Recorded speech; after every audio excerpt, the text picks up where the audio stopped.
Hey, I'm live. I'm here. I'm finally got my studio halfway back together. I've got to level up these big cabinets facing me. But as you can tell, I do have the lights on, and I got all of the lights on. So the posters are ready to show up. Larry, Curly, and Mo back here. I've almost got Shep over here to my right. He's up here, but not where he belongs just yet because we got to have the mini split serviced next week. So next week, when I come in here, studio should be back together fully. And tomorrow I got to put everything back on the shelves because everything is scattered all over the place. So I got to cut off the picture here because the desk behind me is full of our knickknack and bric-a-brac and all the crap that's on normally on the shelves.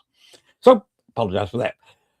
Before we get started tonight, I will say that Robert, I hadn't told our guests this, but I do not like discussing politics on the show, period. It was mentioned last week. I didn't care for that, but I didn't say anything at the time.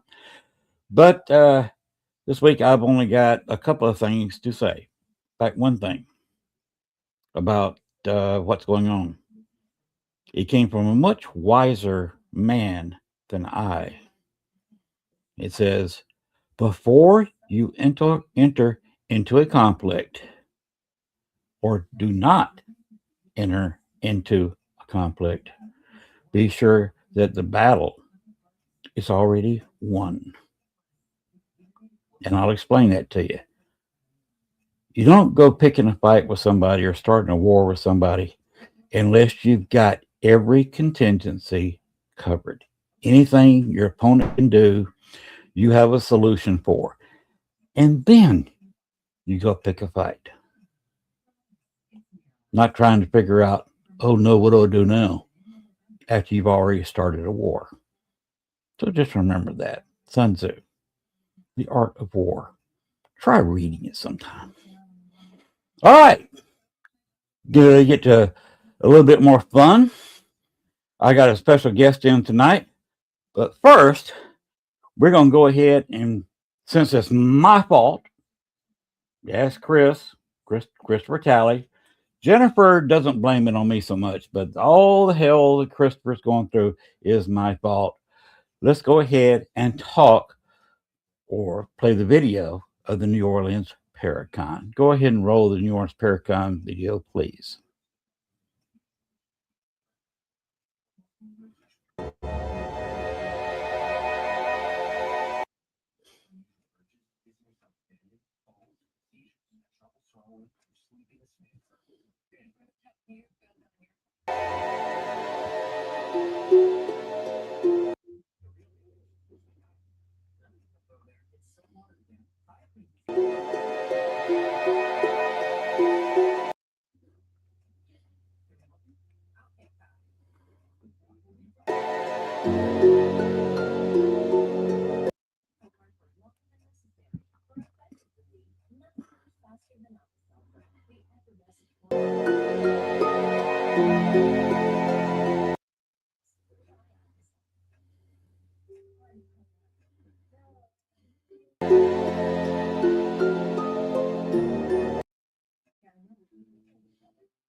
Wow. That didn't go very well. It was on my end. That was stopping and starting the whole dadgum video. Uh, let's go ahead and try the other video and see if it fares any better. We may struggle to do videos tonight. The one with the bat.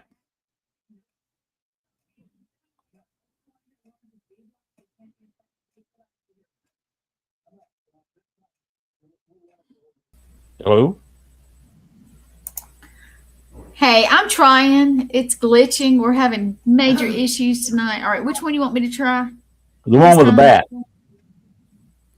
I'm trying to find it. You're gonna have to tell me the title, Lynn, because it's glitching. We'll be at the new. All right, let's try this one.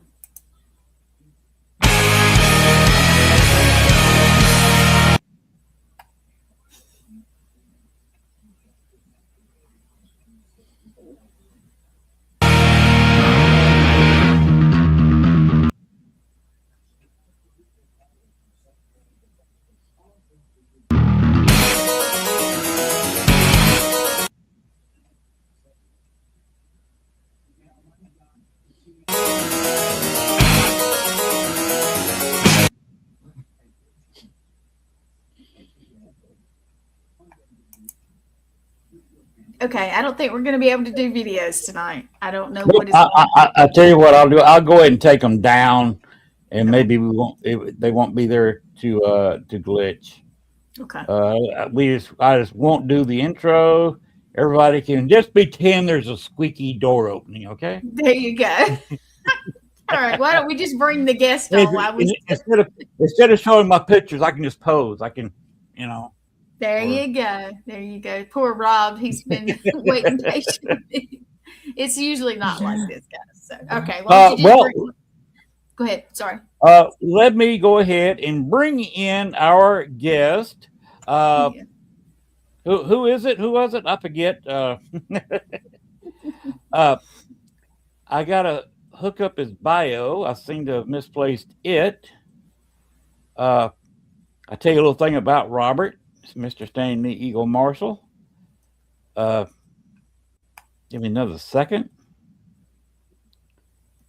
And roll up to the bio somewhere. Somewhere. There it is. No, that's not it.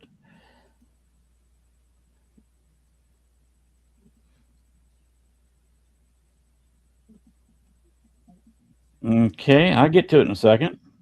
Wow. I can tell you what I know, if that'd help. Okay, here we go. Now I can read it. Yeah. We are about to bring on Robert C. Marshall, Master Sergeant, U.S. Air Force combat photojournalist, retired. He is a Black Native American, Cherokee Lumbee tribe. Tribal name is Stanley Eagle. He was the Air Force's first Black Native American in this career field. He served in the Vietnam era to Desert Storm. The first 5 years of his career was a tactical air reconnaissance in Germany. In 1975, the end of that assignment, because of his team's clearance level, they were diverted to Beale Air Force Base, California, and the SR-71. That is an impressive airplane. If you want to look at it, look up SR-71 and Google it. They'll show you some pictures of the SR-71. A super impressive plane. To the Pentagon and the Air Force Photo Depository to work on the declassification of the project book for 18 months. In 1976, he received his credentials through Syracuse University, class of 1977, and became a member of the first cadre of 56 U.S. Air Force combat journalists. In 1979, he was by name requested by Brigadier General Phillips to be assigned to Area 51 and its, quote, assets, unquote. Consider the Air Force Weapons Laboratory Special Projects section. Yeah. He's been delving in and dealing with the paranormal and UFOs all his life. And on the res and around the world, and in the Air Force. Robert Standing Eagle Marshall, where are you, sir?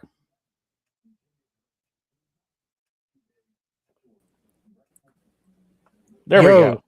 Yo, Lynn, I is here. You is here. Okay. I see you. You're moving. You're laughing. A hoop, I and a apologize hop. for the gremlins tonight, man. Oh, like I said before, we went through this when I did my first talk last year on just the interim stuff of working in Area 51, and everything was on. They were trying to do it on Bluetooth to the audience, and it was glitching everywhere. You were picking up radio broadcasts, TV stuff. They were messing with it big time. And then the very next week, I my computer caught a virus.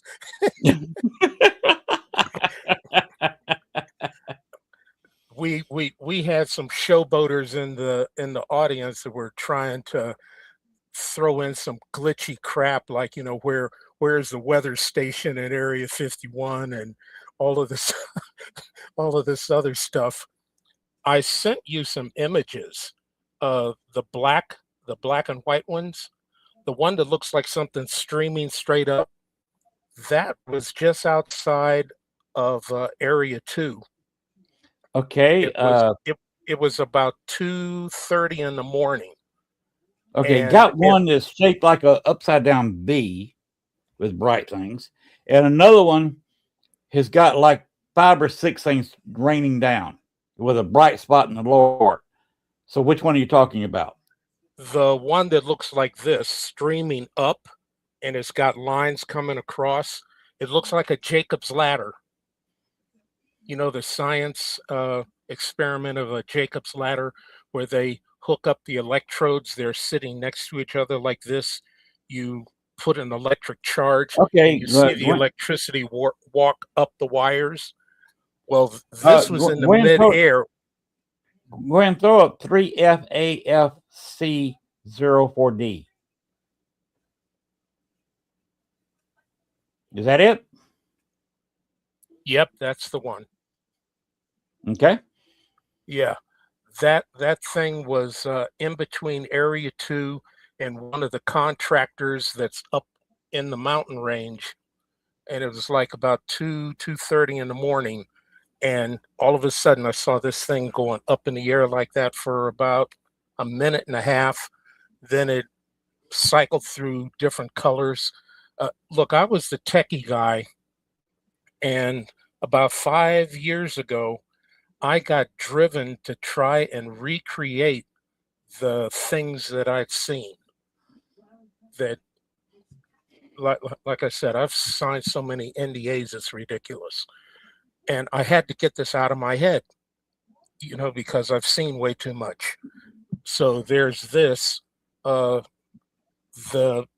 the black blob that was black and white that looks like somebody standing in a doorway. I was in between Indian Springs and the nuclear test area at Mercury, Nevada. And just out of the corner of my eye, it was like a two-dimensional thing. It literally slid, like a door opened and there was something standing there. And then it popped when it closed. That was another thing that was like just before sunrise. Wow. Look, nighttime on Area 51 gets interesting. I see. That is definitely interesting. And then that blue field that you see, that white streak, that was just that one. Yeah. I recreated what I saw above Area 2 looking towards Provo, Utah. And that thing showed up in the sky. And it was in the sky. In the sky. And it was there a long time. I did my best to show how it was straight like this, but you see things coming off of it. It didn't move. It was just there. It was like somebody took a knife, cut through the sky, and pulled it. It almost looks like a slash in our reality. Yeah. That is just weird looking. Oh, How yeah. big was it approximately? Could you tell? I'd say it should have been about 5 or 10 miles long. Wow. It wasn't little. That thing was not little. I'm It glad didn't- nothing came out of it. It didn't pulsate. It was, well, I can't say that because the hair on my body just stood up each time it did this. It didn't move. You saw stuff coming off of it, like you can see in the picture. And then it just closed like nothing was there. Did you get underneath it, or did it look like a No. triangle?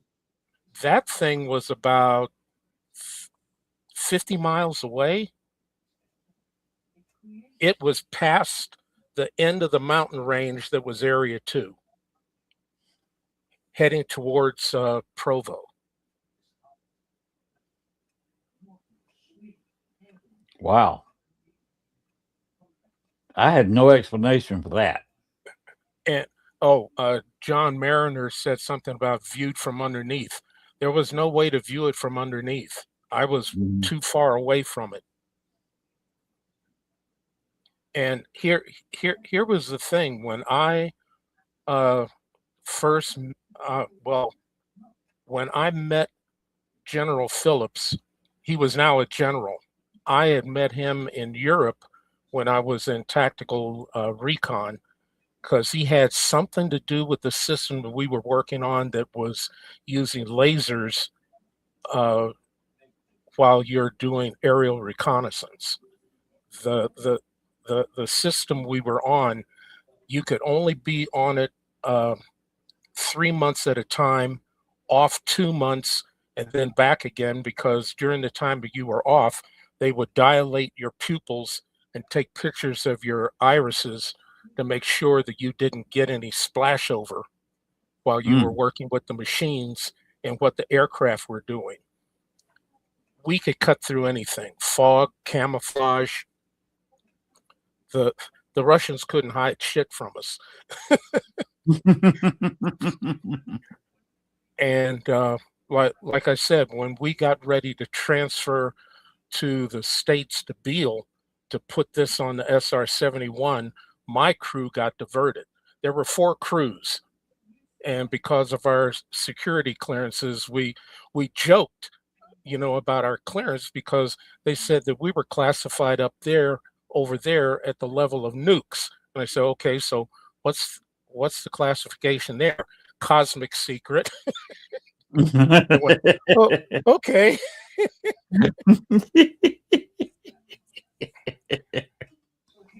So me and my crew, there was like 5 of us, we were diverted to the Pentagon and the still photo depository on Fern Street.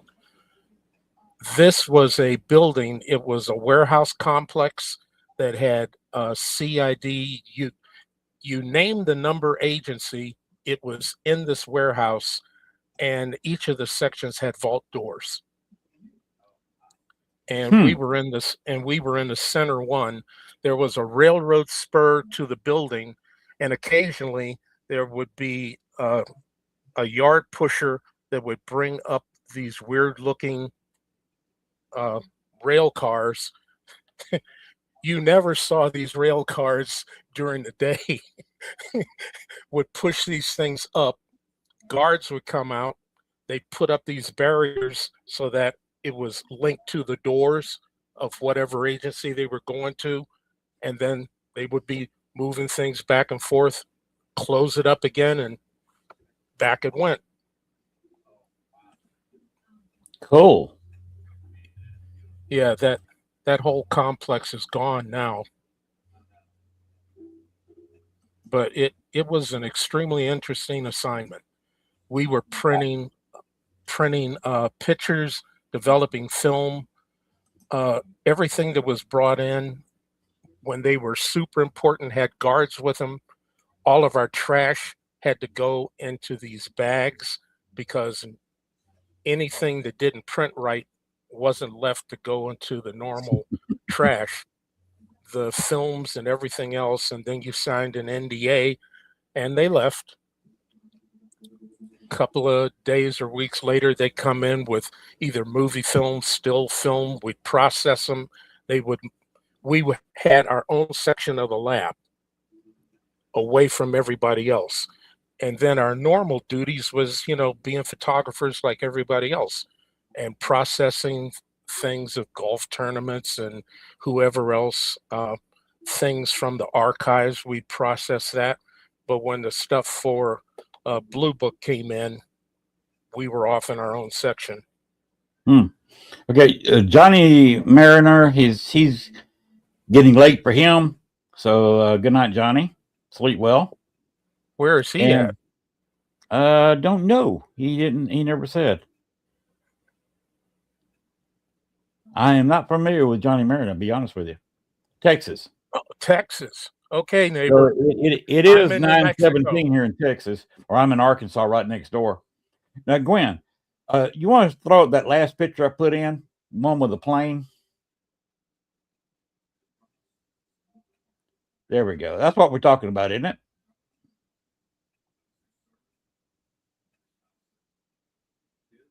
When you're with the SR-71 group?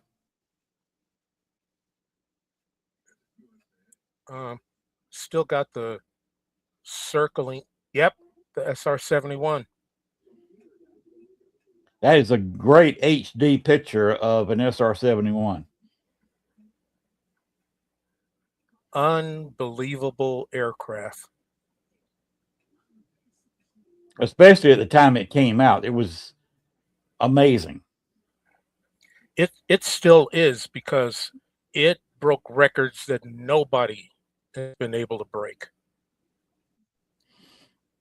And some of the records that they broke, they didn't tell you the actual time and speed because that's classified. Yes. So, of course, it was classified where they got the metal. It was all titanium, wasn't it? Yeah, all that titanium.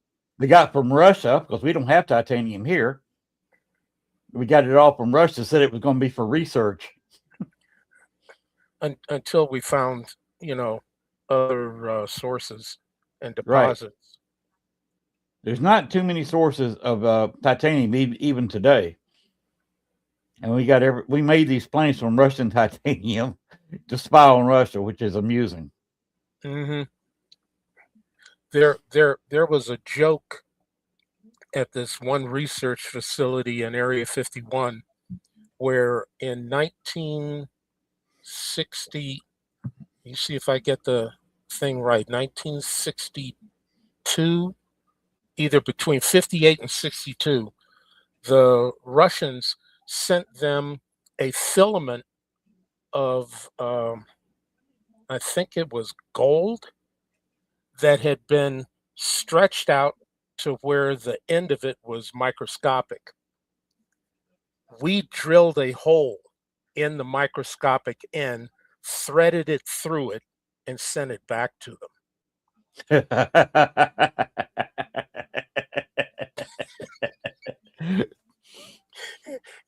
And the one contractor that was working on the system that we had in Germany was TRW, and they had on the roof of their building in Texas, the sign was in, I think they said 4-foot letters. If you can read this sign from 85 miles up, you are where we were 30 years ago. Oh, wow. That was crazy. And this was 1974. No, 1972. because they came in putting this system in, testing us, training us, and then we were off and running with it. And they, to show you how fast they were developing our cameras and optics, the camera system with forward-looking, rear-looking, right and left, left and right front split vert, left and right rear split, was a camera system that was 7 feet long and weighed about 500 pounds. Wow. In 4 years, this guy walked in with 3 Halliburton cases. Halliburton.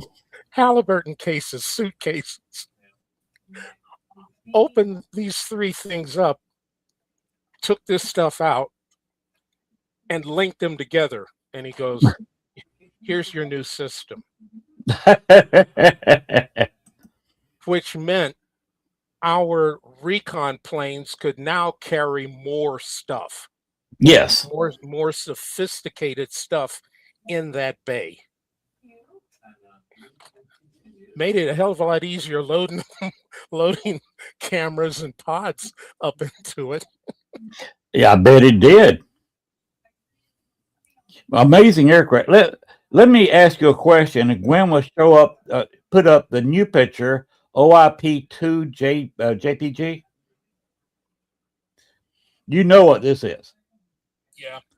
Where were you when the pilot defected that was flying one of these things, took it to an Air Force base, and Russia demanded their plane back, and we sent it back to them in crates?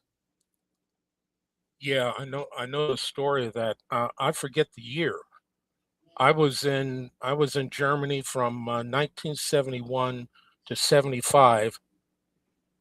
Then I had a break, and then I was back in theater from 1987 to 89. Still the damn Cold War. I know there were guys in my headquarters over in Europe that was talking about that, but this is the plane that they found out that the Russians didn't have transistors, but they had figured out how to make vacuum tubes that could withstand the G-forces of Mach, something that we weren't capable of doing, but they did. Because there were no transistors in that plane.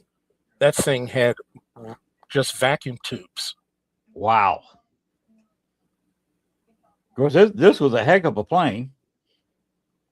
And due to that defecting pilot, well, we were able to look over every piece of it and just copied it, graded it back up, and sent it back to them. Yeah. Now, when I was in Area 51, we were working. There was the cover of the exercise was Electronic Warfare During Close Air Support, EWCAS. That was the general's baby, and I was brought there for that. The first month, we had C5s coming in at least once a week, offloading equipment that was Russian electronic warfare equipment and other stuff that I think we had reverse engineered, that they found pieces of it that were destroyed during the Yom Kippur War. And that's what we were working on. And the briefing of the NATO pilots and the American pilots was this: we are going to destroy your plane. We are going to smoke it out of the sky. If your plane starts smoking, you bail out. I will pay for the aircraft. You are not replaceable. Mm-hmm. And every form of aircraft that was used for close air support during a battlefield scenario was brought there and just ate up. There was there was a British Buccaneer pilot that he came up to do what they called a slingshot maneuver, which was they have the math down pat. You're coming in near Mach, you pull up, and right when you pull up, you eject a bomb. Right. And that bomb in its arc will come in and drop exactly where you needed it to, or close, within 50 yards. Now, when you're talking about a bomb that takes out 300 yards, 50 yards ain't shit. Mhm. So he came in and he went too far in before he popped up to do the simulated bomb drop. He had to punch out. It ate his plane. Wow. In his debrief, he was going, pardon my French, my fucking debris didn't even make it into the battlefield.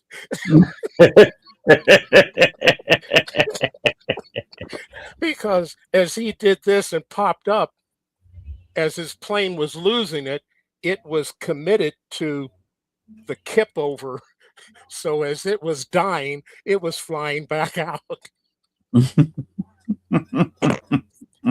So he had punched out and the plane was already committed. Mm-hmm. It was beautiful. It was smoking.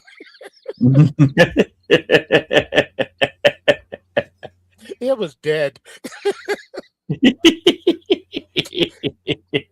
I felt sorry for him, but the guy was laughing and crying at the same time because it's like, you killed my baby.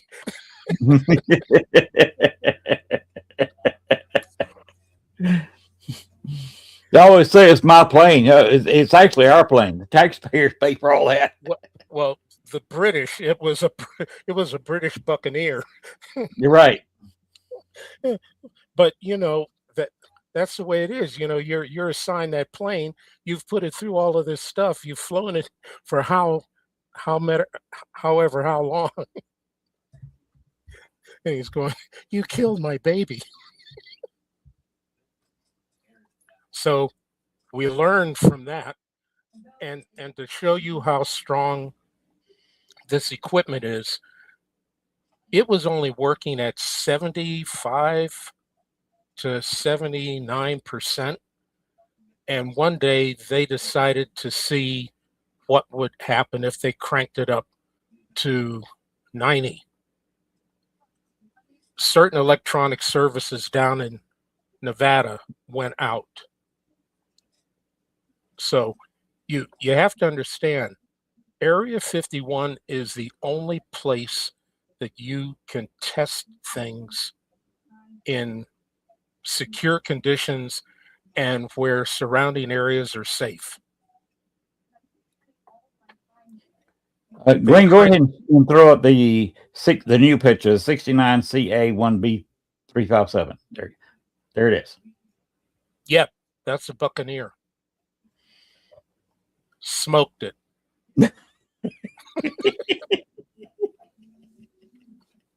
That is one beautiful freaking plane. It is. I got a nice picture of it here. This looks like a two-seater. Yeah, that's their Recon, and also their tactical bomber version. You always have a tactical guy in the rear. I was at their base in Saarbrücken, Germany, on a TDY for 2 months. Great guys.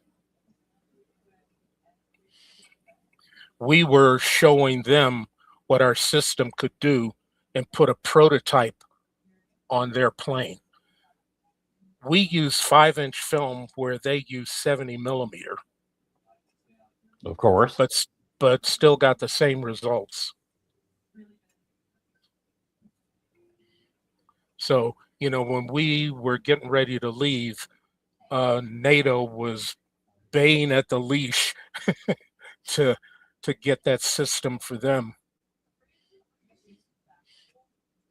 All right. Well, that was an interesting story in the Buccaneer. Of course, being a little bit of an aviation nut, I can get those really quick. Now, do we want to talk about some of the paranormal things? uh, Or okay. Gwen, go ahead and throw up or AE finish five or two. finish whatever questions you have on what we've been doing. And All then right. Well, right now we don't have any questions in the comment section. There we go. What is that? Is my that's the question. one that is the one I told you that I saw just before dawn on the edge of Indian Springs and Mercury, Nevada. And like I said, it was out of the corner of my eye. This looked like a door slid open. And this Mm-hmm. thing that you see standing in there, I couldn't recreate the glisten and shimmer that that was going on. And when I turned to fully take a look at it, you have to understand, I've been dealing with these phenomena since I was a child, and this was classified on the edge of what they call two dimensionals. They have height and width, no depth. But when you turn to look at them, they'll either turn or wherever they were coming through will close. So you can never really get a straight look at them. But I've got really good peripheral vision. And before I actually saw it, I was looking at it. All right. Don't know. Uh, what about EB54B7, Gwen? I have no idea what I'm looking at here. Okay, this is crossing into UFOs. Okay, let's go Now, there. I was on a tactical nuke base, Comiso, Sicily, from 1987 to 89. In the fall of 1988, we had this exercise, ground launch cruise missiles. Each base had about 60. Each truck carried 4 rounds. There were NATO inspectors there, and this day the rollout out of the containment area was full up rounds. There weren't dummies on board these trucks. And as they were reeling out into the yard, I'm at the other end of the base looking down towards the nuke area. And I had flown with the Air Weather Service and NOAA for about 6 months doing storm chasing. And I saw a storm front coming up from the left, from the right. This super dark, dense front. And it had a arc to it like this. This is the breeder for a tornado. It literally looked like my hand coming up like this. Coming in from the med was a white front, and it was going just like this, undulating, and it came just like this and slipped under just like that. As soon as it did, it started to turn. What I was looking at was the beginnings of an F5 tornado over the Oh nuke wow. area. Now, coming in over my building was a lenticular cloud, and it was moving faster than clouds should normally move. And it came in and it positioned itself just in front of this front. Trailing behind it after it got into position was this sparkling array. And it was just coming in like this. And it was like it was wrapping around this way, coming up and below. The next thing I know, this F5 was being compacted down to where I think it was only maybe 500 to 1,800 feet. It had been collapsed down like that. Now, the other picture that's with this. Okay, that's 08B, that one? Yeah. Now, you see this white area right there? That thing came in and did this. 1, 2. Next thing I know, it was split in 3 pieces. The furthest one on the right got thrown into the mountain range. The middle one was thrown back towards the med. The one that was on the left was tossed into the town of Comiso. It did minimal damage, but the most marked thing was at the stone cutting yard, that fragment picked up a 47-ton crane, twisted it into an L, and dropped it in the intersection of the main road in town. It didn't hit a car, didn't hit any people, just laid it down. And that lenticular cloud started opening up, and I saw a V-shaped vehicle, just no sonic boom, nothing, just boom, gone. Wow. How is it traveling through the air at high speed and you're not leaving a sonic boom? The theory is that they have a force field around them, and air doesn't get a chance to open and close, because that's what a sonic boom is. Right. But if that tornado had touched down, that whole area of Sicily would have been a dead zone with all of that nuclear material. Wow. Now, other people have talked how, they've come in and turned things on or shut things off. These didn't. These saved our butts. Wow. Whatever the hell was at work was there to cause a nuclear accident at the height of the Cold War on an American nuke base in a NATO country. What year was this? Can you say that? 1988. 1988. In the fall, from the end of summer into the fall. Approximately September then. Yeah, August, September. Wow. Now, I've told people about, the tornado that hit our base. I've looked for it and looked for it. Nothing. Well, this is the first I've heard of it.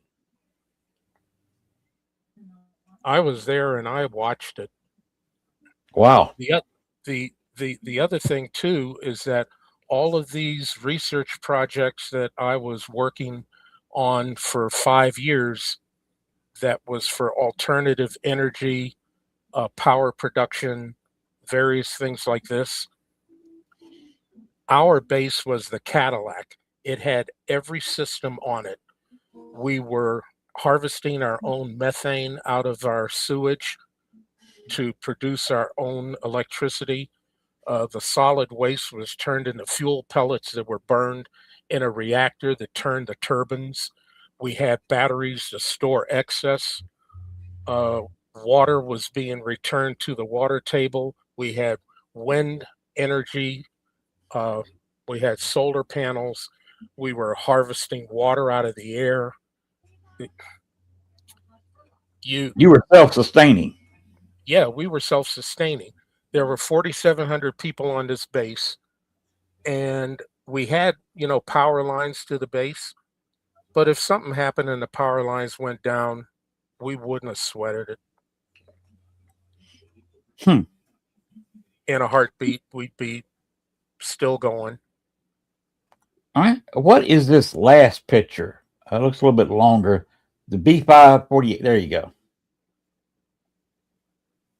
It says 27 September 2015.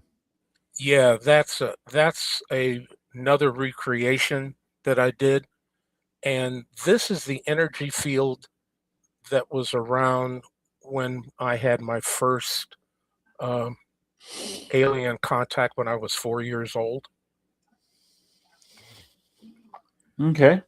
What you're looking at in the air, it's like plasma, except you can actually interact with it because I was touching it and moving it, letting go, and it would just go back to what it was doing. Okay. For those who don't know, and most people don't know, could you explain what plasma is?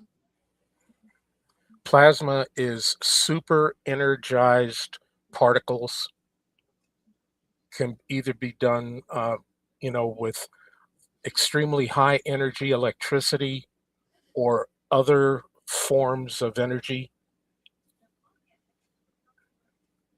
And some plasmas are deadly because they will strip you down to nothing. In other Wow. words, to your component atoms. And other things can be used for etching, carving, drilling.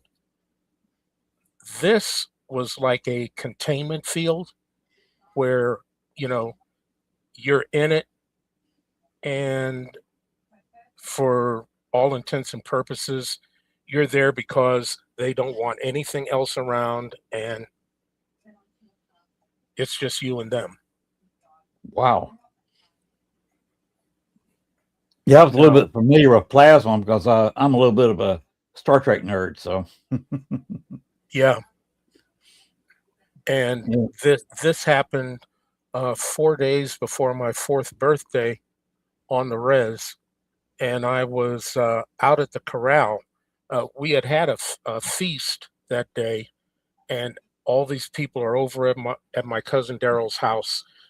People, the bedrooms were full. People are sleeping on the floor everywhere, and I was hearing my horse was outside raising a commotion, and I was concerned for her because she had injured her legs about 4 days before, where she was bounding like the sheep were, and she was mimicking them and just having a great old time until she came down on the pipes of the corral, and it tore the skin off the front of her shins. Ouch. Yeah. And everybody's talking about, we got to put her down, we got to put her down, we can't do this, can't do that. And I said, you're not touching my horse. So we bandaged her legs up, and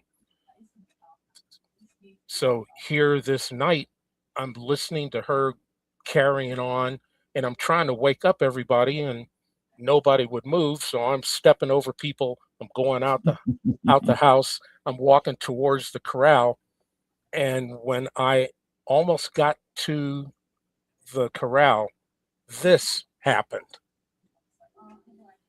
and Hmm. she calmed down, and she walks over to the fence, and I'm rubbing her head, and I look down and I notice the bandages weren't on her legs, and her legs looked normal, like nothing ever happened. And then I felt like there's somebody next to me. So I turned like this, and I'm just looking up and up, and here's somebody that was as tall as the posts to the corral. This is between 8 and 12 feet. And I'm looking up, and all I could in my head was like, not to worry about a thing, little guy. Everything is okay. And this material like this in the air is just getting closer to me, and I'm moving my hand through it, and it's moving with my hands, and it's not interfering with my breathing. It's just here. And then Hmm. it stooped down and opened the visor, and when I looked at his face, his eyes were the same as mine. I sent you a picture. And There I it is. just, yeah, like I said, that ain't photoshopped. All of the people in the family or the tribe that were called the Star People had these blue rings around our eyes. My great great grandmother told me that when I was born, my eyes were more blue than brown. And as I got older, it shifted to that. And I felt completely comfortable with them because, hell, my great great grandmother had it, my grandmother, Daryl, his brother, and everybody that was, quote, medicine people, our eyes were like that. So it was like, okay, so this person looked like me, except their face was the Olmecs. And then somebody tapped me on the shoulder, and I turned around, and there was somebody that was just barely taller than me, was like maybe 4'11", like the height of my grandmother. And they said, "You have a special day coming up pretty soon." And I went, "Yeah, I'm going to be 4 years old, you know."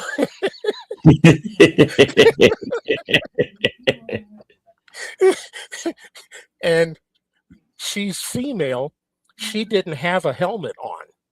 And I'm looking at her face, and her face was almost like mine, and she had long, dread type of hair. And she goes, "We'd like to talk with you a little bit. Would you mind? We're not going to go far. We're just going to go over there."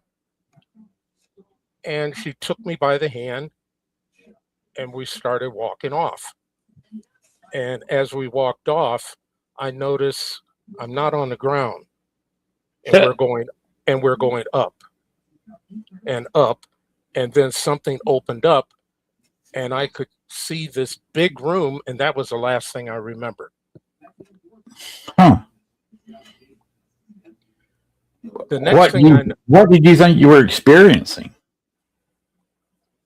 they took me somewhere.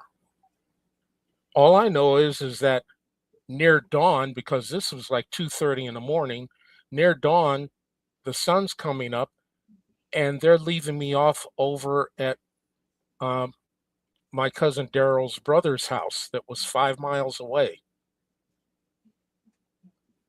And I just turned back, and that was it. They were gone. It's like, okay, so I just walked on over to Glenn's house, opened the door, went over to his cabinet, pulled out a blanket, went over to the couch, and I laid down on it. Next thing I know, I'm getting woke up, and everybody is upset, like, how the hell did you get here?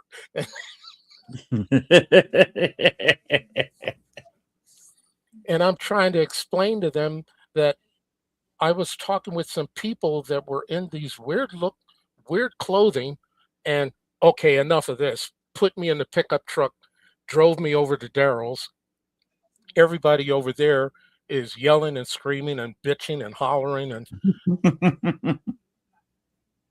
and I'm trying to tell them because they kept asking me, "Where were you at? What were you doing?" And nobody would listen to me. And I said, "I was with people that look like me." And they were just going and going and going. And then finally, my great great grandmother said, "Shut the fuck up. Listen to what he's saying." And she said, "Robbie, say that again." And I said, "I wasn't afraid of them because their eyes were exactly like mine and yours." Now everybody got quiet. And, they said, "Well, what else was going on?" I don't know. We walked up into the sky, And the next thing I know, I'm over at Glenn's house. I was tired, so I went in and got a blanket and lay down on the couch. No big deal. To me, it wasn't. What the hell? And that's when my great great grandmother said, "We need to start training him now. We already know what it is that he's been doing that we haven't shown him that he knows how to do, and we've got to get on this because he may do something out there that's going to draw undue attention to us in here." Because they told me that when I was 18 months old, my father was playing with me and he was tossing me around and jiggling me and doing all sorts of stuff like that, and kissing my forehead and tickling me. And then they said I did this. My face turned serious. I put my hands out like this, and I put my hands on either side of his head. And just before I touched his head, something blew, popped like this, and we're laying on the couch. Mm-hmm. And my great great grandmother, her name was Sarah, she said, "From that day on, we have been watching you like a hawk because you were doing things that we have been doing as kids that grew out of it as we got older because it's more under control. But when you're a little child like that, there's no guardrails." No. And yeah, from 4 years old on until I was 12, I was being trained. My thing was always energy. The other thing was I had this thing of drawing glyphs, and it kind of, well, I'm sorry, it pissed off some of the members of the tribes who became Christians because they were telling the preacher what it was I was doing, and the preacher was telling them that I was hexing them, that the glyphs in that I was drawing was hexing. And it was no such thing. It was just things that I saw in my head that had some kind of meaning that I didn't know until I got older, as I progressed and I met other teachers. I was drawing runes, Nordic runes, when I was 4. Nordic runes. Yeah. There were And ones in you were 4 particular. years old. Yeah. I was drawing other glyphs that was like the I Ching. I was drawing the I Ching for earth, for heaven, for the in-between. The other one was the return. And the return had a figure standing over it that most of the workers in the tribe had too, but I had it at 4 years old. Hold on a second.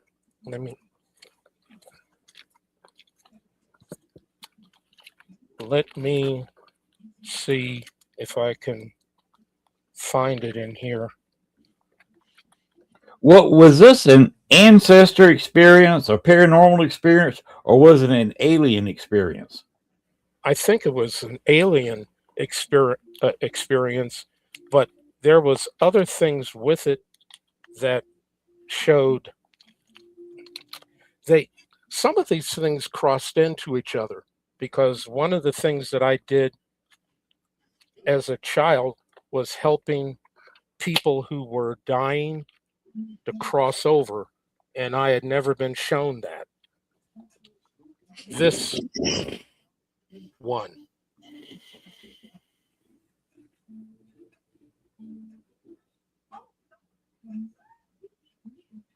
What does that depict? A entity returning, Ah, coming back.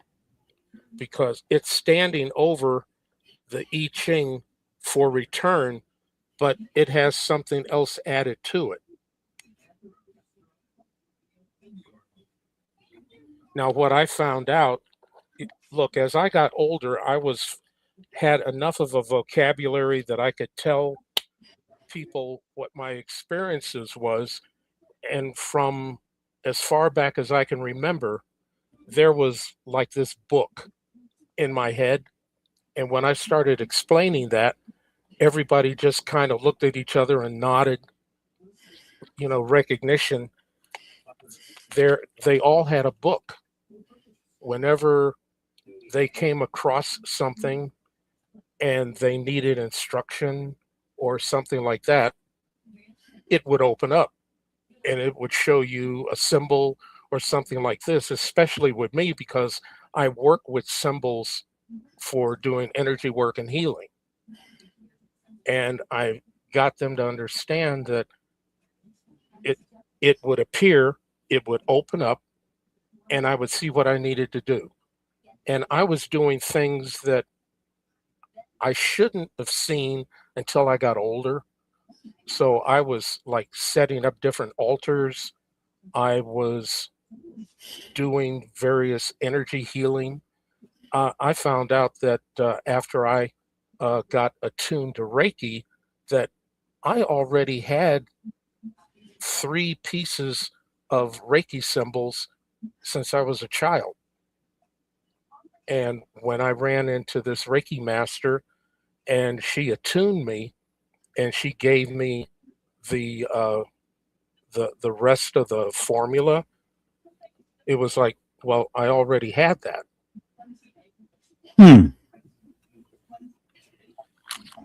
So my life is You had this at an extremely young age. You had this at an extremely young age. Yeah. And like I said, it kind of scared people, got others mad. Look, later I'll send you some copies of it. But my life has been intertwined with UFOs, with the paranormal. On my one base in Germany, Zweibrücken, there were these bunkers and turrets and things where the Germans there died to the last man. It was highly active of ghosts and discorporate entities and everything else like that. When they noticed that I could see them, let's just say all hell kind of broke loose because they're talking to me and they're just downloading all of this stuff because look, from their childhood to when they died, and then they're hovering out here and nobody is paying attention to them, and then all of a sudden I come along and I could see them. And I had broken German, they had broken English, and then eventually it got to the point of where I could understand them without them talking. And well, when we made the coffee house in the basement of the rec center that was only 200 yards away from a destroyed bunker, while we were down there doing the construction, one of my friends is over here painting next to this window where the stairs were coming down. And I saw this individual walking down the stairs and he was phasing in and out from his, like a German marshal's uniform, the long leather coat and all of this stuff, to a skeleton and back again.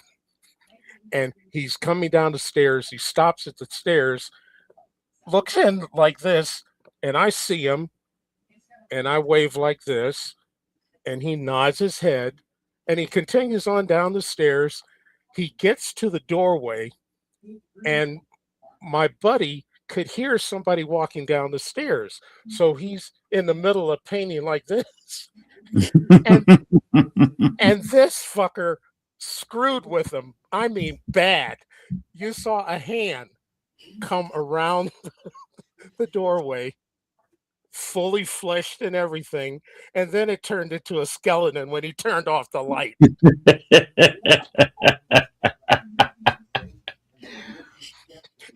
And my buddy goes, "Oh, fuck no. Shit. Hell no." And he dropped everything, and the German stood off to the side like this, leaning against the wall, as my buddy ran past and up the stairs. He checked out, huh? Yeah. And I yelled at him, "Stop doing this. This place is going to be for you too. So stop messing with them." Okay, so finally, kind of,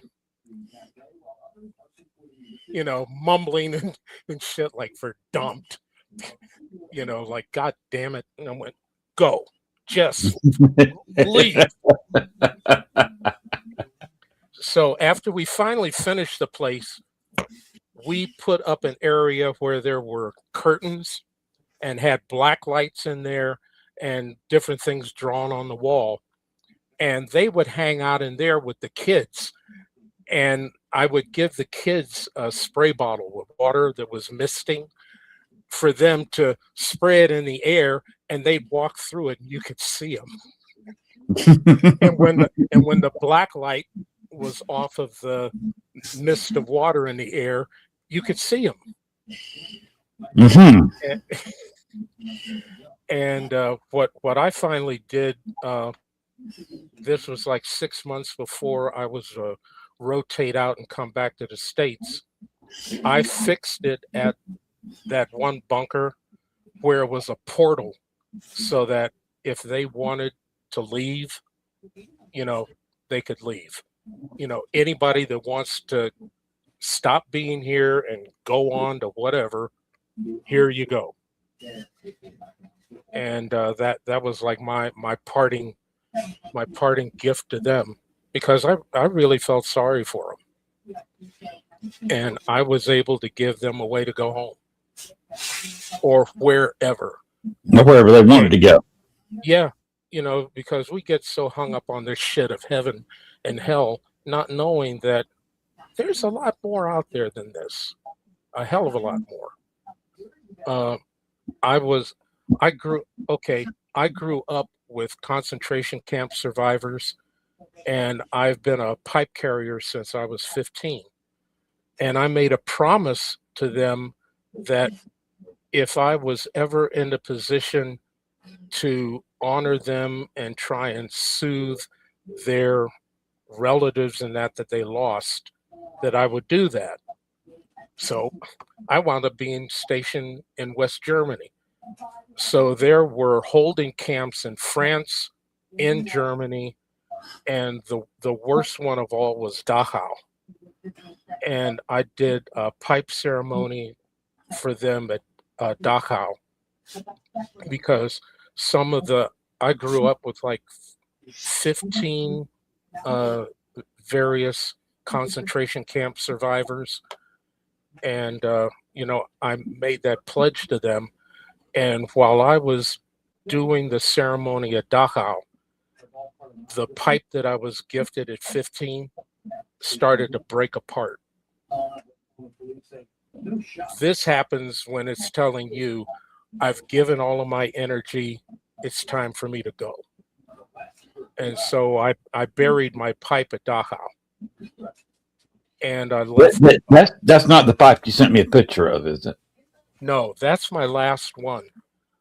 The one before that, I was doing a peace ceremony right after 9/11, and I had set up like a little altar for it after I had put it together, because I had to go and do some things with the people that were there as participants. Well, somebody stomped and broke up the pipe and the altar while I Mm-hmm. was inside. Never found out who did it, but unbeknownst to them, the pipe is just a symbol. I finished the ceremony with a cigar, so it's basically F you. Mm-hmm. You you you you you also have to understand that because I'm a half breed, me being a pipe carrier seems to be an affront to the other natives because they think that I'm not Indian enough. What is Indian enough? Okay, I'm doing the ceremonies, I'm following the rules, I'm following the rites, and I'm part Native American. Now, as a silly villain, I'm saying I'm part Native American because that's what everybody accepts. No, I'm Native American. Screw it.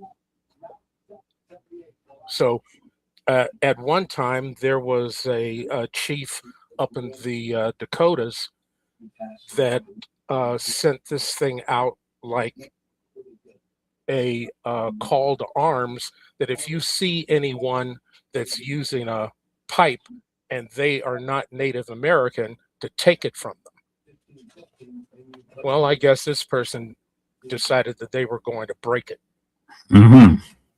So, about a year after that happened, a good friend of mine from the Pueblos here gifted me that pipe, and I've had that one ever since. Was this one pictured? Yeah, the You one in want to the throw that picture. up, Gwen? 99 F8.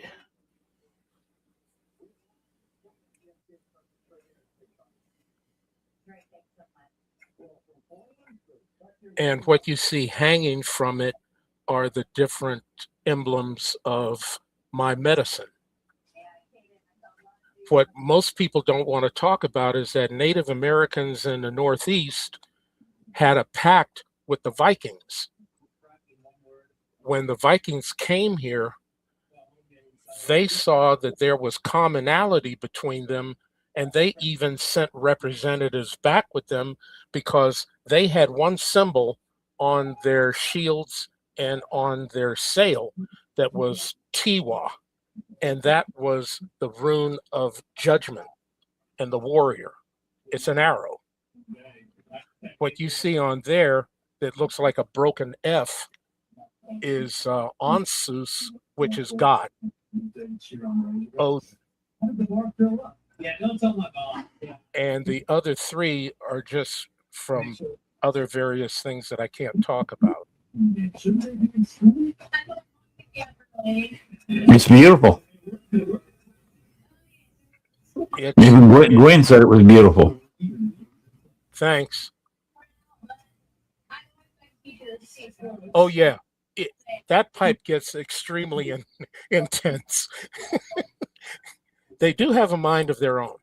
Mm-hmm. Once they've been quote consecrated, they're ready to go.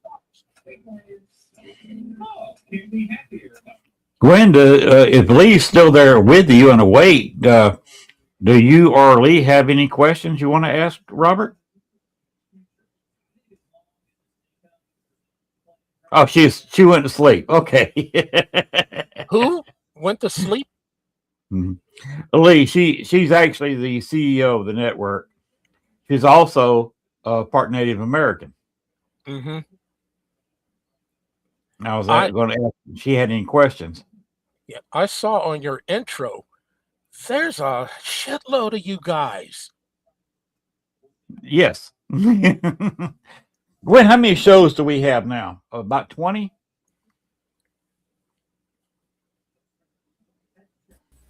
We have 23, I think, at last count. And which affiliation are you, Gwen? I'm Cherokee. Welcome aboard.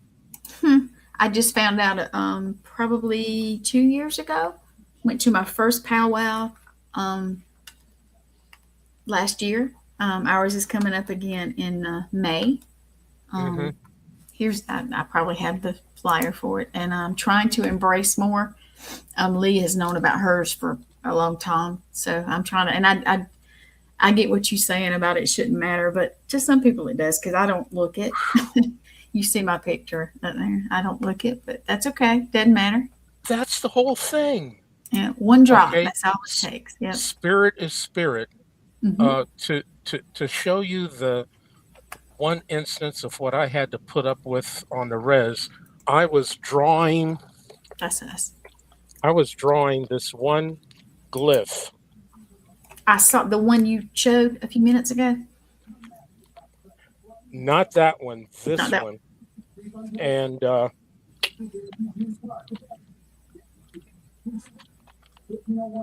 this one.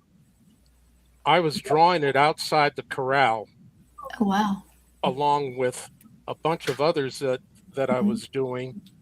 And this one member of the family came over, threw me on the ground, and stomped on my hand to try and break my hand, saying that I've got to stop doing the devil's work.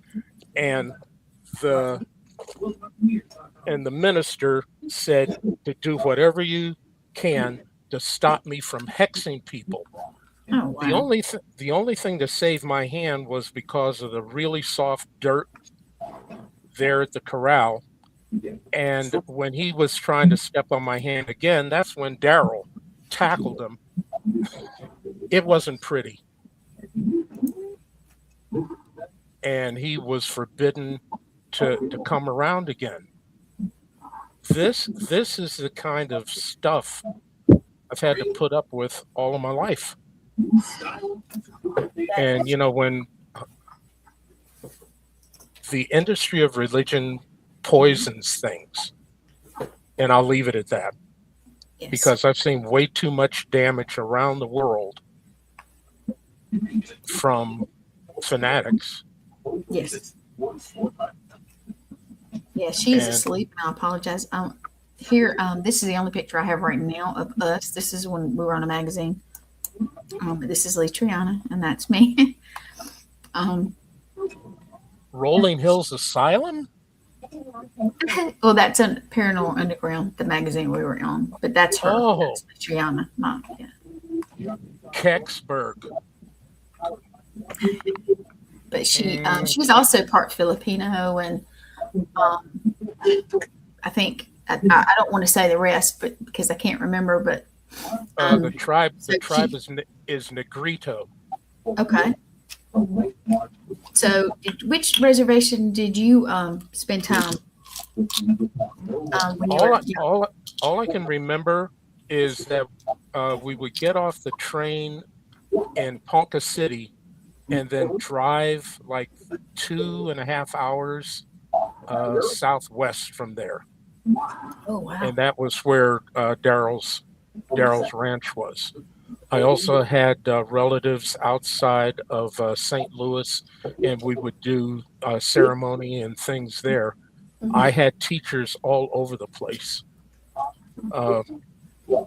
I was getting steeped in, there was in my family Catholics, Baptists, Pentecostals, African, Methodist, Episcopal, and some other weird offshoot. I had an imam. Yeah, I had an imam. And there was Buddhists in the family also. And I got passed around because they said where you're going to go and what you're going to do, because they saw things that I hadn't yet. Right. And they knew, well, you're also going to go into the military because every last one of us has served from the Buffalo Soldiers to now. And so are you. And we got to get you ready. And they did. And I dropped out of college when I was 22. Went to an Air Force recruiter. I had endorsement letters from my congressman, from Gordon Parks, from my physics teacher, and got it done in October of 1970. Got home, my mom was crying, sitting on the couch, and she's going, and I'm asking her, Mom, what are you crying about? You got drafted.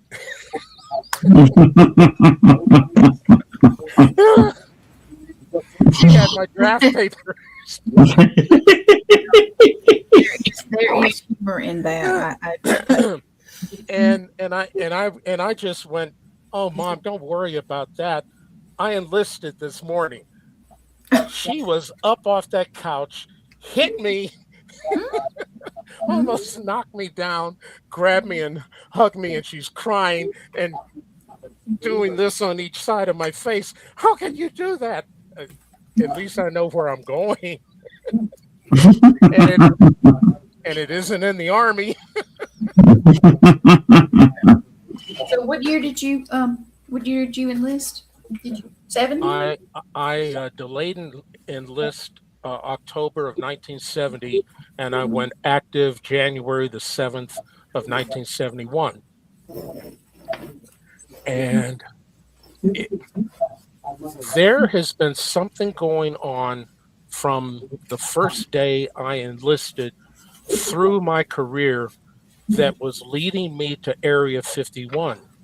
Now, please understand something. I was supposed to go to European Stars and Stripes, but before I could go there, I had to be at the base photo lab in Ramstein for 6 months while they put together the section that I was going to be in. Because I was already a newspaper photographer and writer before I went in. And get this, didn't want any niggers in his crew. So he made an arrangement with the recon outfit to give him 2 people. That automatically triggered me going to the recon unit because they were undermanned. If they only took 1 person, I would have still gone to the photo lab. If they pulled 2, I was locked in. So being there and developing all of this film and seeing all of these UFOs that we were capturing just doing our normal assignments of air recon and the NDAs we had to sign, and you never saw this, and these things just got put away somewhere. Right. And then the system that I was working on that gave me this high clearance that triggered me going to the Pentagon instead of the Beale. And just out of nowhere, the guy that runs the combat photojournalist section comes into the lab one day, walks over to me, and he goes, I'm doing a seminar, and I would like you to attend.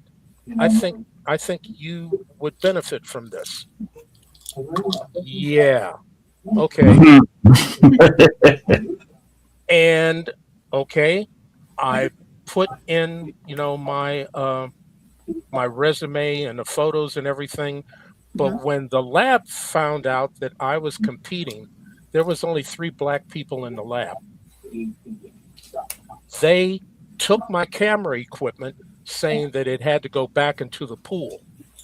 First was for maintenance, and then as a pool item. So for about a week there, I didn't have a camera. So I went to my house, unpacked all of my gear, and I came in the next day with my camera equipment and put it in my locker. And they're going, where the hell did you get all of that camera equipment? That needs to go in the pool. No, it doesn't. It's mine. You need to read my records and find out who and what the hell I was before I came in the service.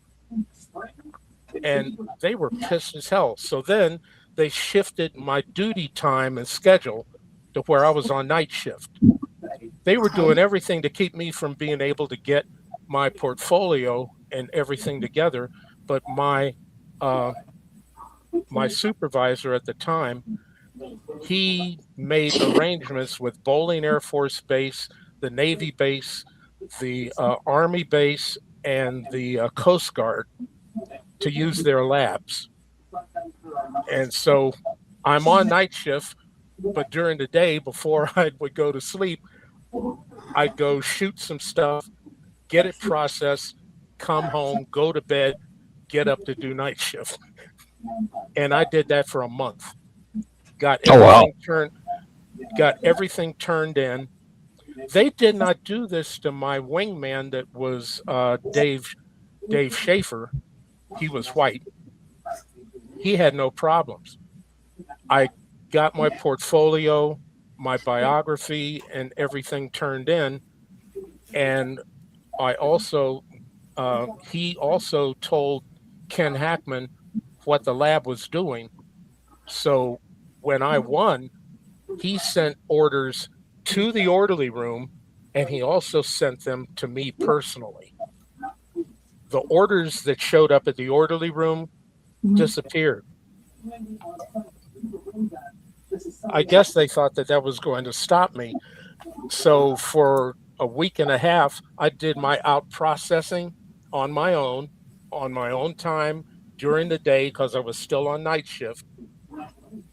And one day I walked into the orderly room, which was the week that they were going to come and pack up all of my household goods, do all of the rest of my out processing, and I was going to leave. And I gave them all of the paperwork for out processing because it was done. And they're going, "What is this?" That's my out processing paperwork. I'm leaving. No, you're not. Yes, I am. Oh, and here's your set of orders. So I gave them the 20 that went to them, plus the 10 that I had for my out processing. And I told them, "I'll see you guys later. Goodbye." Oh, wow. So can I show you a picture that I got off? I kind of went on your site and or your webpage and looked. Yeah. I think this is you now. Yeah, that was me in a desert assignment. Oh, wow. And also some of your work. If some of this is not, please tell me. That's Mexico City, September 1985. Interesting. That is what's left of the Hospital Juarez. It just crumbled. They lost a lot of people in there. One of the nurses, she died, but she got all of the babies that were in the NICU and the nursery into a secure part of the building as it was collapsing, and they found her holding a baby. Let's see. I've got some others too. Let's see. That one's intense, actually. Yeah, that's a small group of Rangers that I was with. We were doing practice because those things on the end of their guns are lasers.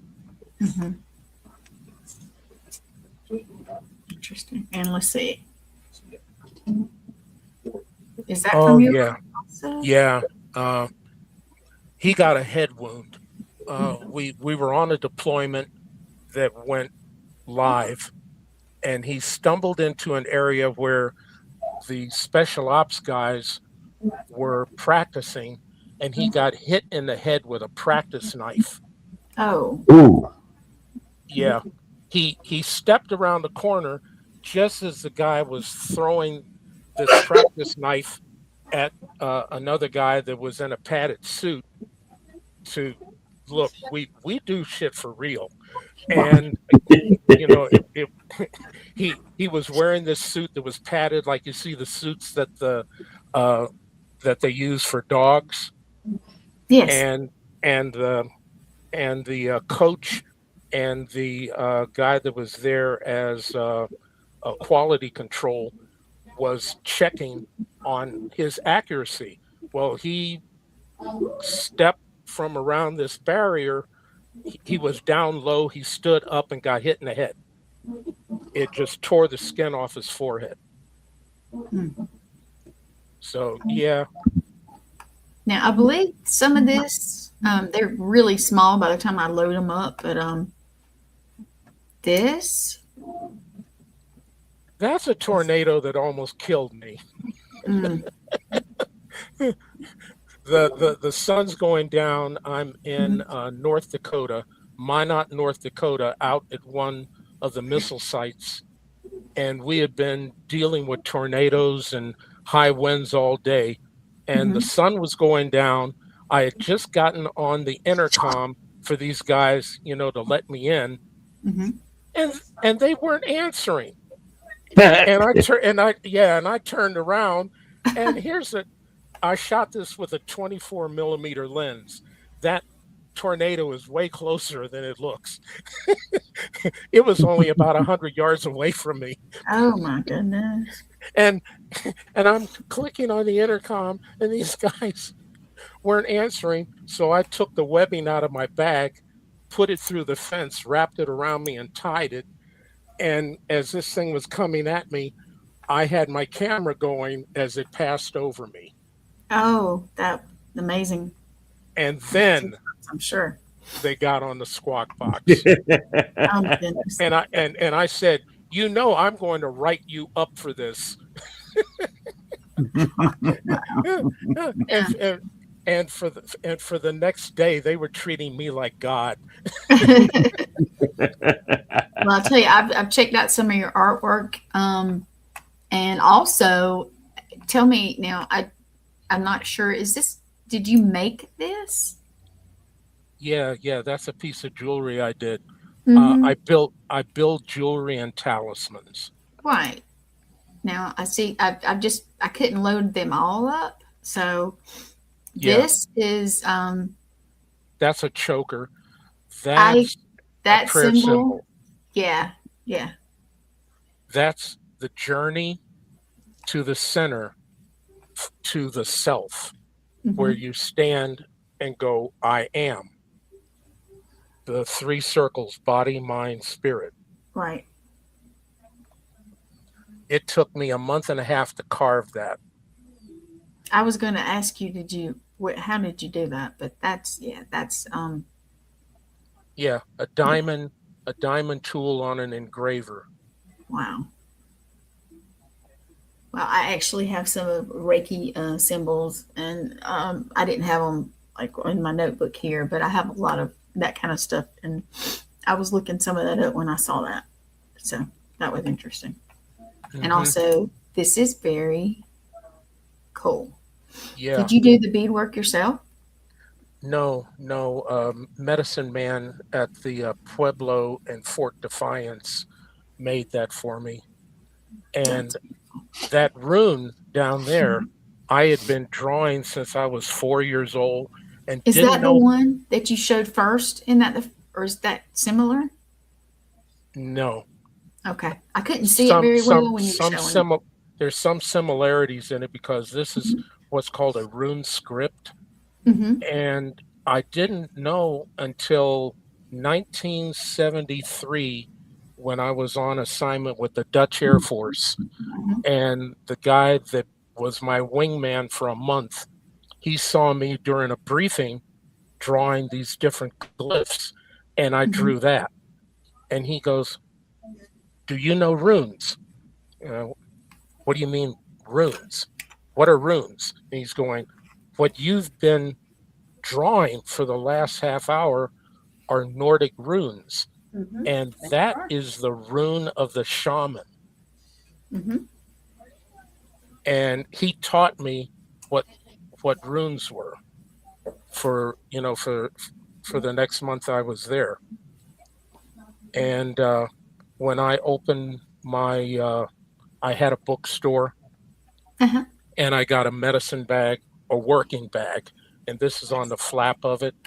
And I carved that into bone and attached it to my bag, because there was this very wise Native American woman. Her name was Jackie Littlejohn.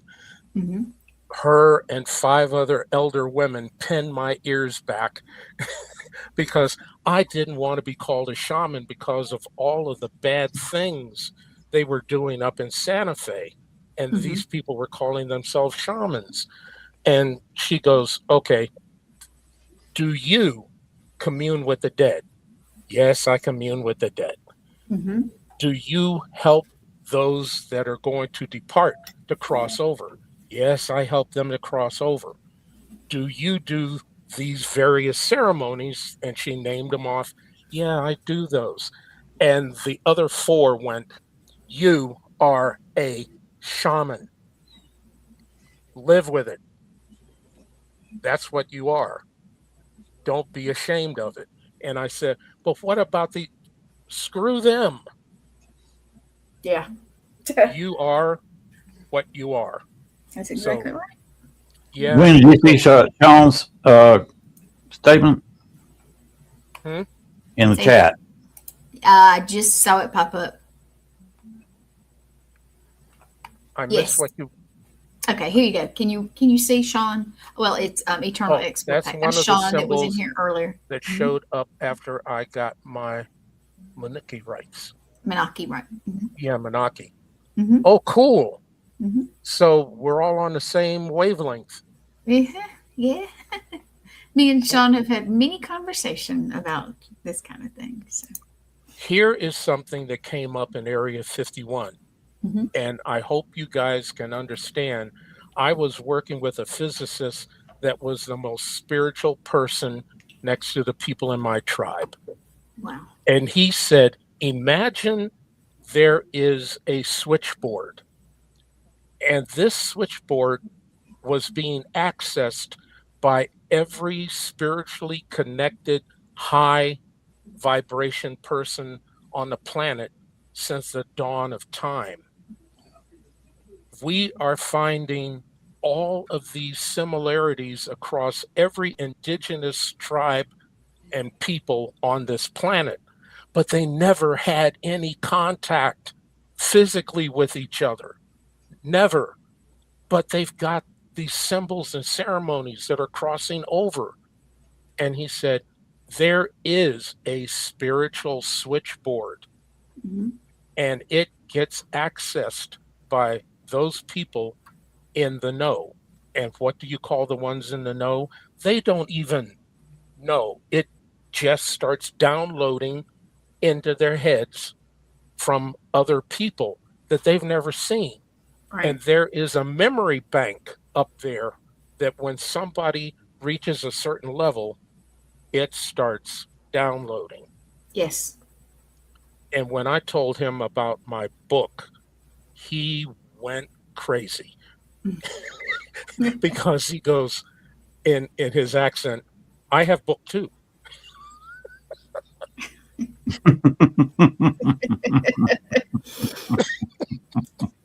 Interesting.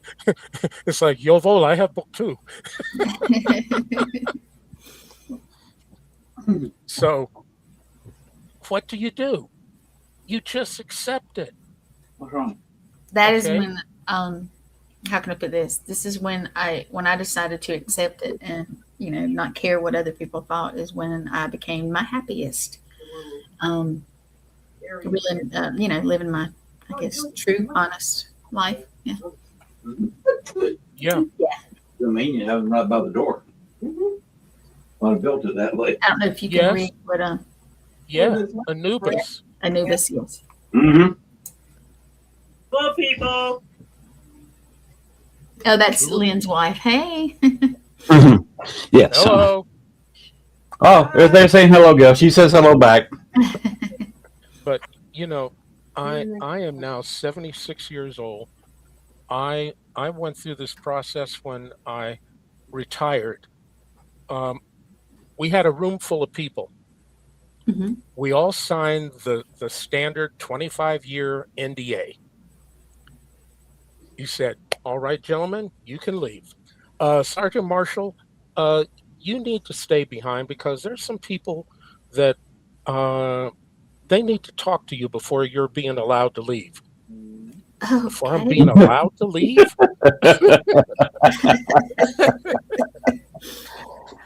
Okay. So he goes out the door. A guy steps in, a guard, locks the door, and he stands by the door. The door that he initially came in, two guards come in, stand on either side of the door. A man in a suit walks in, closes the door. He's got a briefcase with a handcuff to it. Oh, good grief. That doesn't feel real great, does it? He comes over to my table and he goes, Sergeant Marshall, before you're being allowed to leave today, we have some other paperwork that you need to sign, if you don't mind. Oh, like I have a choice. Yeah. So the guard unhooks the handcuff, opens up the briefcase after he does the combination, and he goes, now, leafs through, comes out. These NDAs are 10 years, in addition to the ones that you just did. Lays that down in front of me. These are 20. These are between 30 and 40. And then he pulls out this stack like this. And these are 50. Oh, wow. I'm 42 at the time. You're like, how old do you think I'm I will be 92 years old before I can say shit. And he goes, shall we begin? Oh, wow. This was 2:00. I got out of there 7:38 at night. Yeah. Oh, good grief. And with all of the crap that has been going on and shit that's been happening, I made it up in my mind that I'm not going to touch the ones that are 50, but I got news for you. The other ones haven't run out. And I'm talking. I'm sorry. Enough is enough. Yeah. Because they had a thing on the news just near the end of last year where they brought up this shit, literally shit, about a 747 that's in the boneyard that was the platform for the airborne laser. Okay? Oh, okay. That was bullshit. The first airborne laser was 1983. Okay? And one of my first assignments with General Phillips was at TRW in 1978, just before I had to go over to do Reforger and a bunch of other assignments that led me to Area 51. And we went down to TRW, and please understand this. I met Gordon Parks through my physics teacher when I was in high school. And I showed him some of the work that I was doing that was abstract stuff, abstract photography and other things like this. And the one thing he said was, son, your brain ain't wired like the rest of us humans. Okay. That's a good thing. Don't change it, no matter what the hell anybody tries to do to you. But your brain ain't wired like us. Okay. So I meet General Phillips. He tells my boss that he needs to borrow me for this assignment down in LA. And so the next day I'm in LA, I'm sitting in this conference with all of these big wigs and brains out of the ass. And I leaned over and I went, General Phillips, why am I here? And he just goes, because I need somebody on this project whose brain ain't wired like the rest of us. And I went, and he went,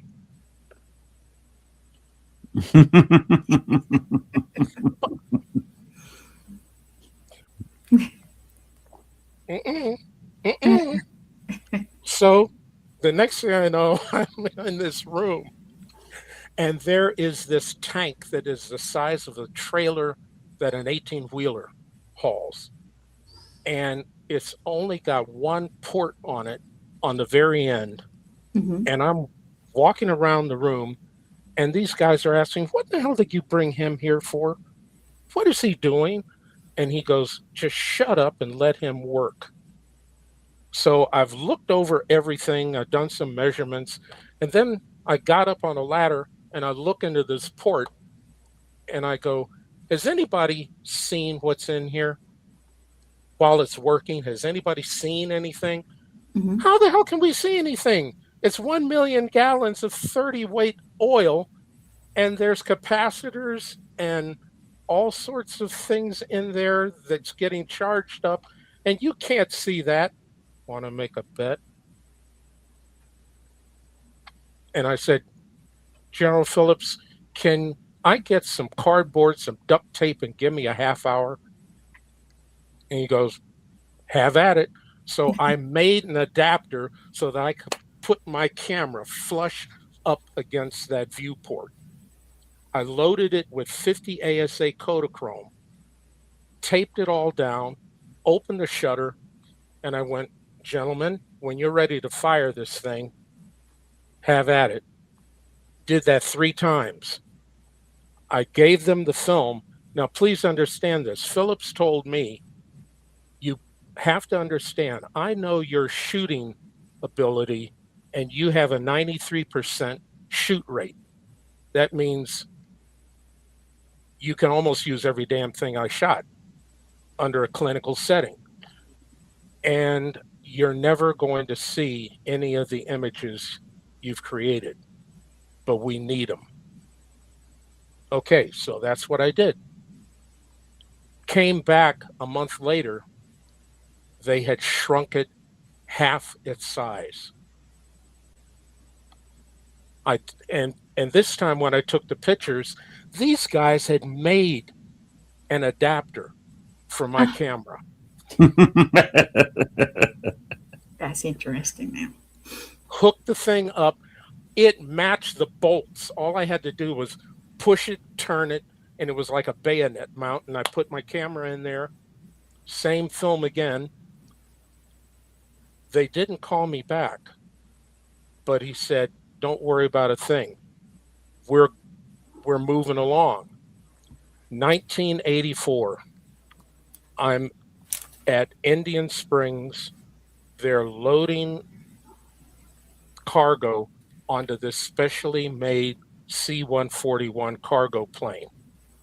And I see this thing that they're driving up into the plane that was now the size of a minivan. Yeah. So this was the capacitor actuator to charge up the airborne laser. Mm-hmm. Wow. And they flew that day, and it was unbelievable.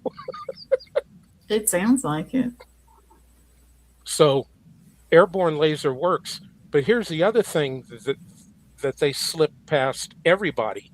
Remember, they had the shuttle going up on one mission, and they said, "We're going to deploy this 6-foot round mirror on the side of the shuttle, and we are going to fire a laser from Vandenberg Air Force Base to hit that mirror, and it is going to be reflected down to 2 ground stations, the ground station in Australia, the ground station in Chile." Guys, understand something. The shuttle is at over 85 miles up. Mm-hmm. Do you know how big that target would look if you could see it from the ground? Maybe the size of the end of this. I was going to say super small, super small. And you're going to hit that with a laser. Angle of incident equals angle of reflection. And you are going to hit targets on the ground reflecting. What is this telling you they can do with that laser? Target anything. Yeah. Yeah. Target anything. Yes. So basically, they were showing all the powers that be around the world. Mm-hmm. You launch a MIRV with multiple warheads, and it is never going to see ground, because that mirror was the size of the payload coming off of a multiple re-entry vehicle carrying nuclear warheads. We'll smoke it. Mm-hmm. And for those people that don't know, nuclear warheads are shot suborbital. They've got to go that high. They leave the atmosphere Mm-hmm. and come back down. Tip over, and on re-entry, separate. Well, right when it gets here, it's done. Mm-hmm.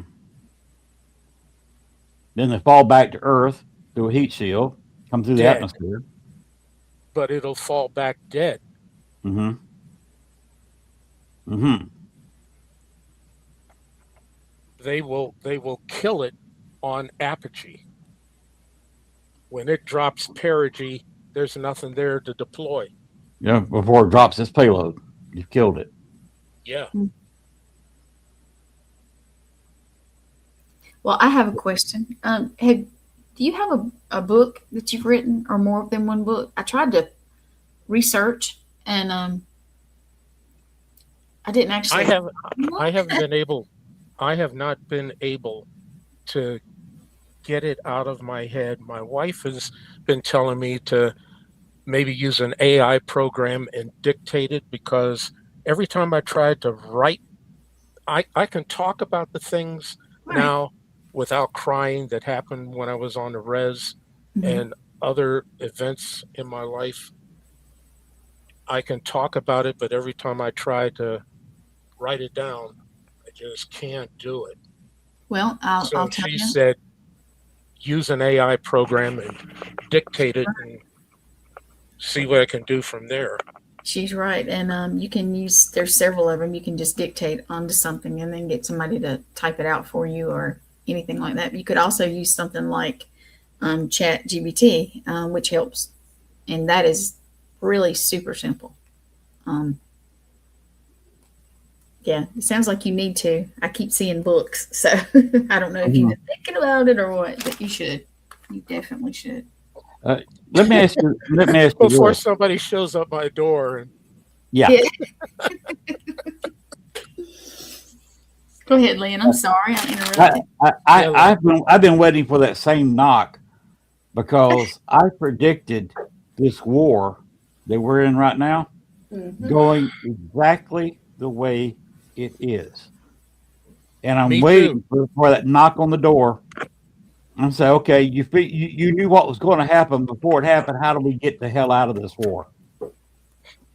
I know exactly how we can get the hell out of it, and it's going to hurt, because we've already done too damn much already. Mm-hmm. Please understand something. Just from my knowledge of weapon systems and how things work, and if these guys knew their ass better from hole in the ground, they would not have let this happen the way it is. If you were going to go in there, the first thing you do is take out everything that can answer back. They never did. Okay? These guys are doing this like they're playing Call of Duty. All right? They don't know shit. They are imbeciles. They are morons. Okay? In the Gulf War. My other job was working on the system that, all right, I was assigned to A-Team number 2. My global tactical code was 846-000-24-33-234. I would be inserted with SEAL Team 3 or 5, the Rangers, the Marines, Delta. 5-man fire team, I would be number 6. We would jump in, hike in, laze a target. A plane was loitering some 50 miles out. and I would laser the target using my camera, send them in, take out the targets, we leave. Okay, we did that all through the Gulf War. We now have better systems, but still using the same things, would take out every last mobile launch vehicle they've got.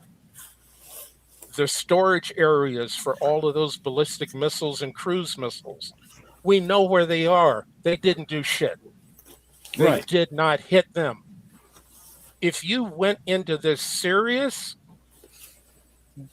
the day before, during the night, would have smoked them all. Would find out where all of their drones are being manufactured and stored, wipe them out. Mhm. Cut the head off. Yep. You Exactly. cut the head off. Done. Okay, to show you how good a job we did during Desert Storm, Hussein had a price on our heads. Okay. One of my guys showed my team before I was supposed to deploy there that they know you guys are coming and they've got a reward on your ass.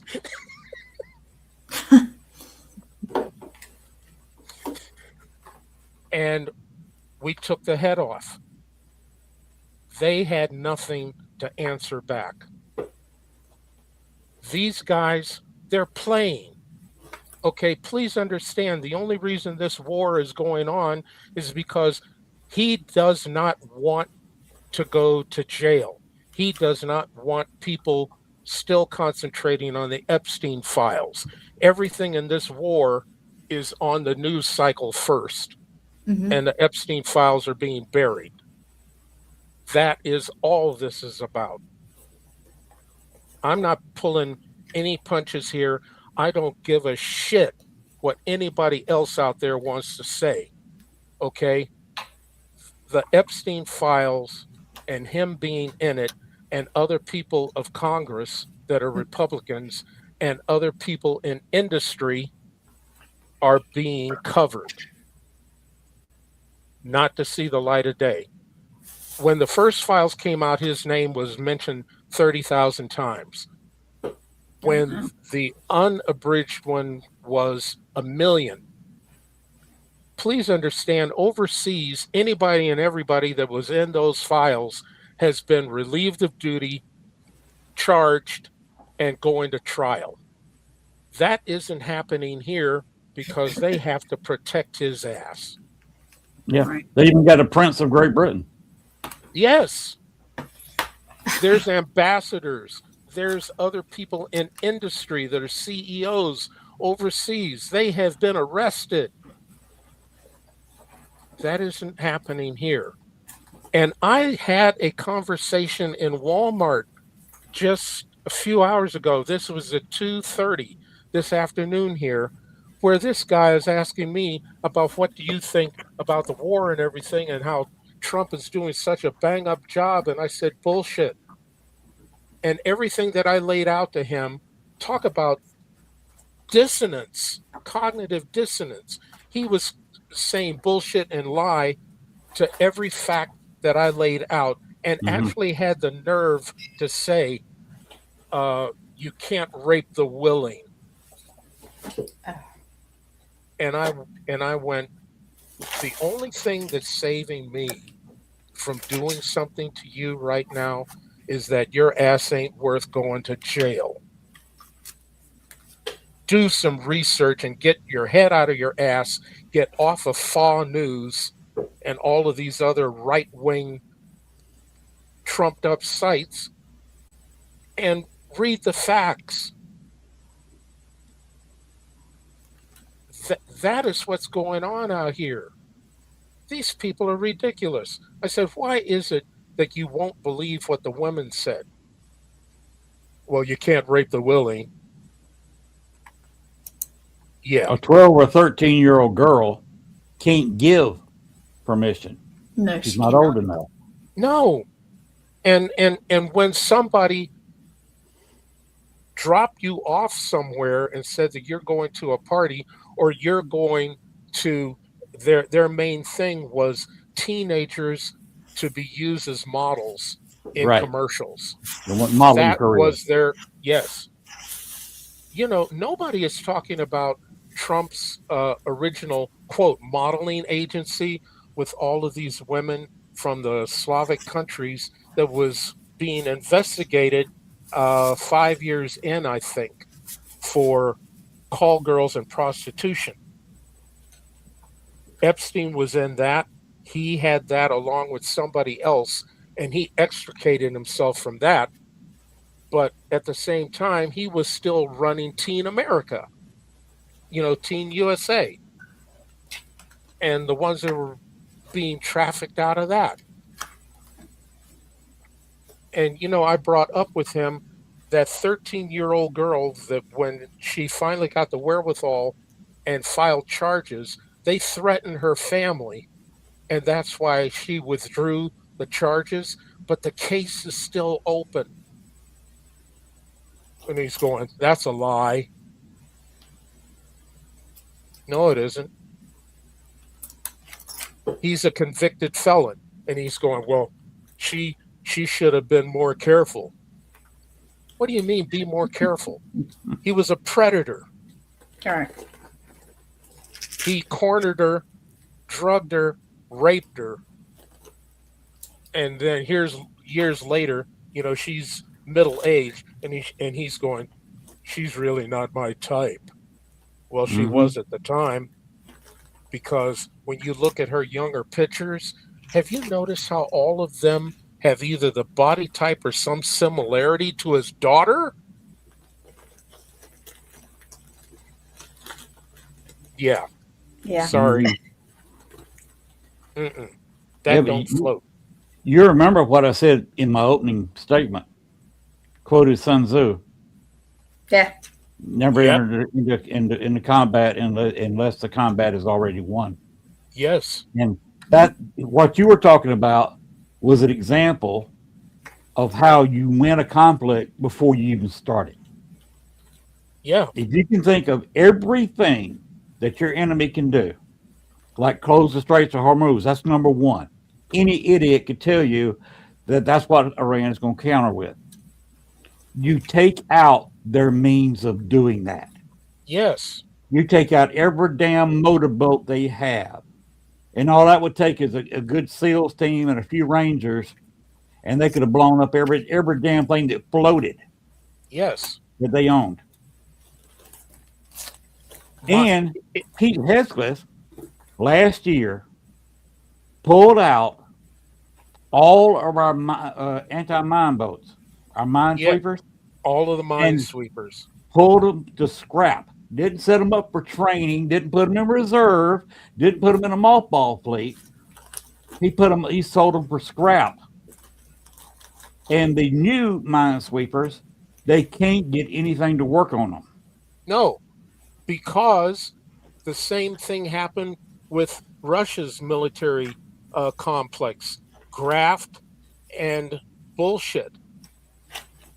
You've got single company people bidding, and they're putting this stuff out there that doesn't work. And you've gotten rid of everything that does. Yes, exactly. And they should have been kept on station, even if they were old, until the new ones, they got all the kinks put out of them, and they actually got them working. Then you start phasing out one by one. But they fielded them, and they had kinks in them. Yeah, they fielded them before they were ready. Well, they were never going to be ready. That's the problem. Yep. Okay, I don't care if that ship is 80 to 90 years old. They have been re-upfitted, and ready to take on any modern challenge. All right? All of those old minesweepers were up to date. They had everything ready to take care of almost anything that can be fielded now. Okay, even the ones with the artificial intelligence mines. Right. Those were already in them. The Navy knows its shit, and they kept up on these things. All right. And let's see, I was actually on a ship that was from World War II. It was a Did you see what, minesweeper in the late 80s. yeah, And did you see one of the comments where he said, can you yeah, leave it? pulled the Nimitz out of retirement. Yeah, they're having some problems with Gerald R. Ford. He had a Yes. fire and totally disabled our newest carrier. Yeah. You know The why? first of class. Okay. Do you know why? They wanted no. they wanted to get away from steam power for launching and Right. using a electronic system. Mm-hmm. Right. Have you heard of EMP? Mm-hmm. You won't launch a goddamn plane. Mm-hmm. So why does every aircraft carrier in the world that uses a catapult system uses steam? Because it doesn't mess up. No. Anytime, every time, 24/7. It's there. If something goes wrong with your charging capacitor banks, you can't get a damn plane off. Right. You can't pray that plane in the air. And if they fired a nuke up and fired it in the upper atmosphere and created EMP, they will disable most of the fleet, and a carrier can't defend itself if it can't launch a plane. No. And since everything on there is, what do they call it, interfaced and networked, Mm-hmm. gone. Just gone.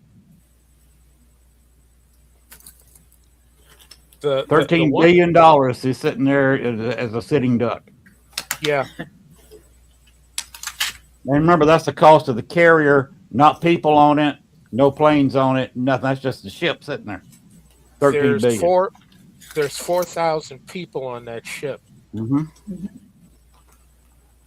All you need now is an Exocet missile or its equivalent. Remember, Argentina, when the Falklands was going on, did a Hail Mary with an Exocet from a plane that knew that if they got him on radar, he wasn't going to complete his mission. Lobbed an Exocet missile and took out one of their cruisers. A Hail Mary. They could do the same thing. Mm-hmm. And there's better ones out there than the Exocet. Oh, yeah. China's got some dandy ones. Devastating ones. That's made to take out a carrier. Yeah. And you saw that they had a mock-up of the Nimitz in China practicing how to take it out. Mm-hmm. Okay. To show you how dangerous our recon system was in Germany, the Russians built a mock-up of my base, figuring out how to bomb the revetments to keep our planes from ever taking off. And when we saw that, we started doing what the bombers were doing, keeping a wing in the air. Mm-hmm. So you got something to counter with. Yeah. Because where our base was at Ramstein, before they moved us to Zweibrücken down near the French border, they said our life expectancy was 10 minutes. If the war started, Ramstein would have been wiped out in 10 minutes. Right. Where they moved us to, we had 18 minutes. 18 minutes. Oh, 8 more, my goodness. Yeah, but 18 minutes was better. Wow. How many aircraft can you get off the ground in 18 minutes? The way we were doing it, that kind of broke the rules, 5 minutes. Mm-hmm. From the time of alert, 5 minutes, crews were in the planes, engines running and taking off. But how many planes can you launch in 18 minutes? My squadron could get 6. could get 6 in the air. I mean, if you got hit in 8, figure out you were going to get hit. You were going to get hit in 18 minutes. Mhm. You could put the people on the plane, but you could only get 6 planes off the ground. 6 planes off the ground. And of course, you got a wing in the air. That just adds on to the wing. Yeah. At least you got something to counter with. That would have made 7. 7 recce birds in the air with their support unit, which was a RB-66 that was flying trail. Our system was called data link. Whatever the lead plane saw was being transmitted back to us. So we had it both ways. I had it was 6 of us in a pod where the bomb bay was in the B-66 that turned it into an RB-66, plus cameras and everything that we had. So the F-4 that was flying about 50 miles in front of us had an antenna reeled out the back. The antenna was a 1/4 mile long. Oh, wow. The And submarines use a similar system. That's how they contact with the very long communications. They'll trail a very, very long wire behind them as an antenna. And it was super low frequency harmonics where we have an antenna buried in the ground. I can't say where they're at, but they're buried in the ground, and they pick up the pulses from that antenna. Well, guys, I just realized we've gone 2 hours and 13 minutes. Okay. Let me ask you one more question real quick. Yeah, go ahead. Did you see any aliens in Area 51? Or can you say? That area of Area 51 is a galaxy above my pay grade. However, everybody brings up this shit about Bob Lazar. Yeah. I'll leave you guys with this. When we would take off from McCarran and we got on the Jane airline, you loaded the plane by your security clearance. So I was in the middle compartment because I still carried my my security clearance from Europe. So I was in the second tier that got on board, and they close a curtain. And then 1, 2 more would get on board.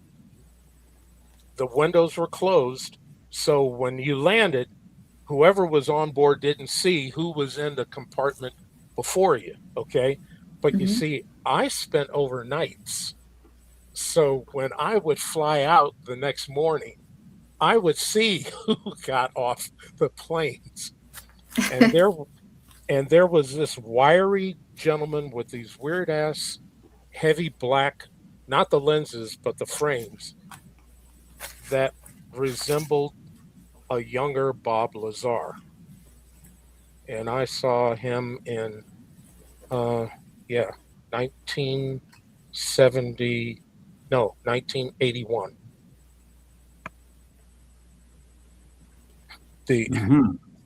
The other thing about Area 51 was I would bring in my camera gear. Somebody got fired because they did this. He knew that I had my cameras loaded, so he opened my camera. So instead of firing him, I asked General Phillips to let me have a gopher for a week and a half. Let me guess who that was. Oh, he was freaking pissed. However, you want your job back? You will follow with me, and whenever I need anything, you will have it for me like you read my mind. But what would happen was I would come in give them my film. The film that I went out with had to come back with. Cameras, same thing. I emptied my pockets, turned my pockets inside out, walked through, put stuff back in my pockets, pick up all my gear, and go. This asshole opened one of my cameras when I was coming back, and I had shot stuff. The general wanted, he asked, is it possible to have either firing squad or maybe an accident?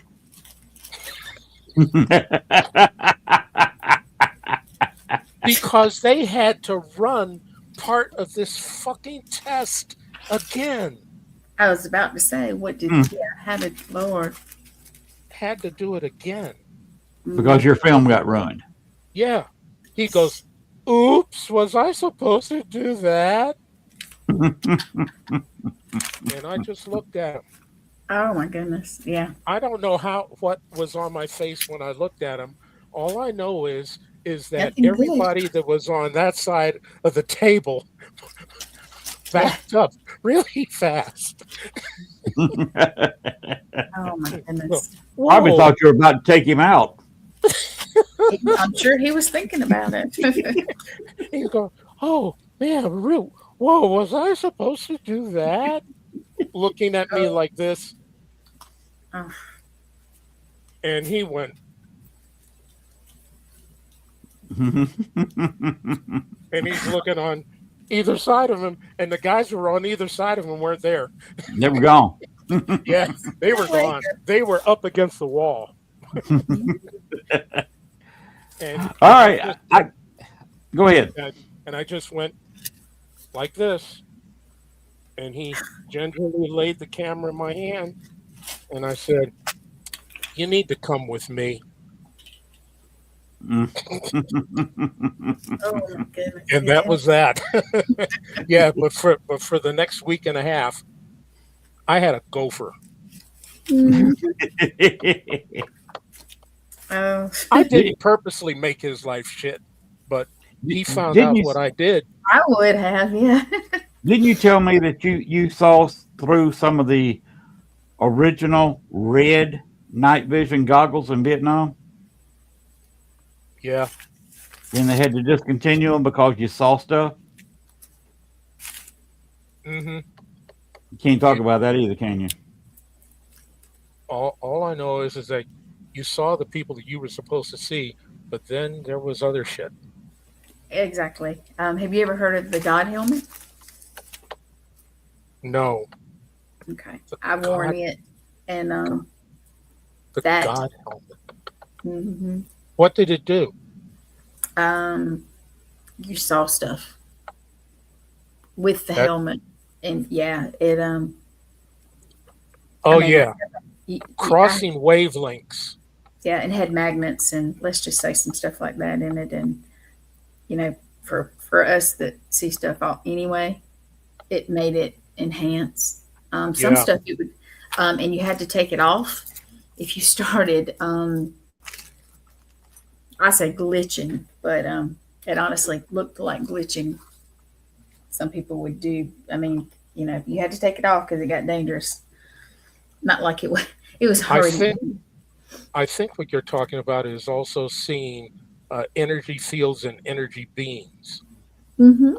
Well, yeah, some of that. Yeah, absolutely. But I mean, I've seen different versions of it. But that one was interesting, and well, they all are. But yeah, that one was interesting. It was a little different. So the one thing that I can leave, with you because of the stuff that went on around the res and dealing with dead people, discorporate entities, and other things like that, is seeing energy beings that are not dead people.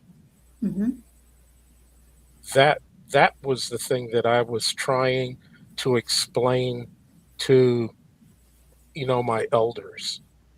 Okay, yeah. Because I could see things, the whimsy of the shadow left over from a live person Right. than the ghosts that are there. But then there were How about things that just elementals? didn't fit. Right. You know what I mean And, by and elementals? Have you? yeah, Okay, yeah. I know you've experienced that. I'm sure you called it something different, but Well, something in between what people see that are the sliffs, the hmm gnomes, hmm and the water spirits, the fire hmm spirits. yes, The I have to say they're alien in a way, because one thing I can tell you, I have seen what a, discorporate entity was that was left over from something not from here, right. and it borders on that. And if I'm right, hmm then there's been, look, you have to understand, there's been others here before us.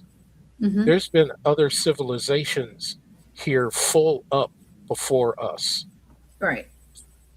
Uh, there's remnants of energy in the area of India, Pakistan, Bangladesh that is left over from degrading radiation from an explosion, hmm and it's nuclear, but it's not the same kind of nukes that we have. I heard them talking about this stuff when I was in, and a some program on TV brought that up about the bodhisattvas and how they're talking about these air battles and people literally walking out of the sky from vehicles. Didn't I just say that when I was 4 years old, I walked into the air? Mm-hmm. hmm Okay, that was one of the weirdest things. But for you to have this documented, okay, to have hmm air vehicles that you copied your aircraft from, where do you think the F 105 and the F 102, the Delta Dart, Delta Dagger, Mm-hmm. and the 105 Thunder Chief and the B 58 Hustler, where did those triangular quasi aircraft come from? There, there's models over Right. that they found in India, Pakistan, Bangladesh, that they built models that work. The military copied that. Right. Okay, you've got all of these mega structures, like off the coast of Japan, these gigantic monuments. Okay, nature didn't make those. The Bimini Road, nature didn't make that. I've seen the Bimini Road from up there when I was flying with the Air Weather Service. hmm There is no freaking way in hell that that nature made that. I don't care how you try to massage that. We were not here first. Yeah. We may be, I'd say, number 7 or 8 in a long list of civilizations that were here first, and they went away. We need to recalculate how old is the Earth, Yeah. I agree. okay, and how old is the universe. The universe is much older than what they're trying to say. 15 billion years? No, no, I can't be. agree. I agree. It cannot be. Well, guys, this has been great, and we could go on all night, but you're just going to have to come back and talk to us because it's been awesome on my part, at least. I Man. love it. Robert, I really appreciate you coming on the show tonight. You've been Yeah. fabulous. Oh, yeah. She said, We will have to Chris, do this again. yes, this going. Christy's There's from Australia. 13. Yeah, Christy's from Australia, and I heard that from the Maoris that we're civilization number 14. Okay,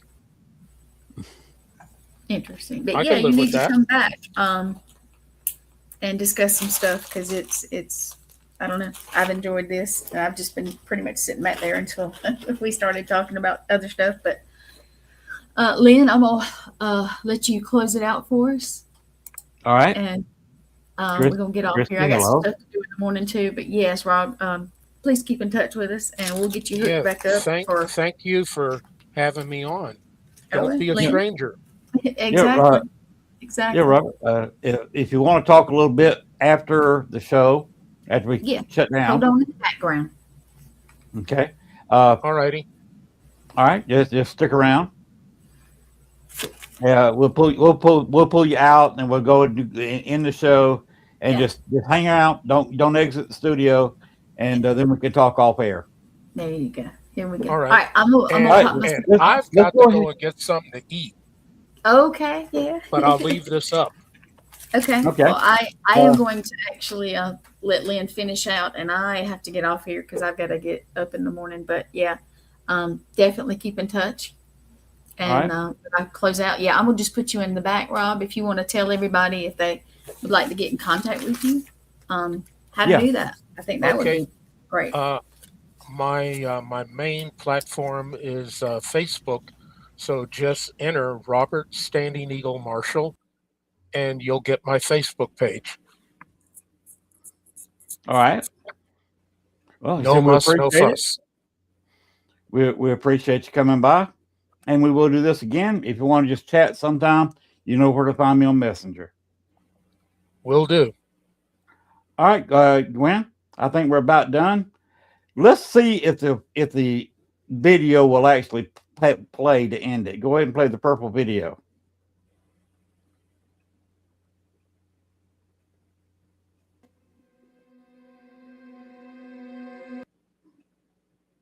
Nope, still having issues. Got the Still banner, having but issues.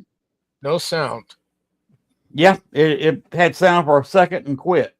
So I don't know what's wrong with StreamYard, but let's just forget about the videos. Go ahead and end the show. Good night, everybody. And remember, the paranormal never sleeps. No. 24/7.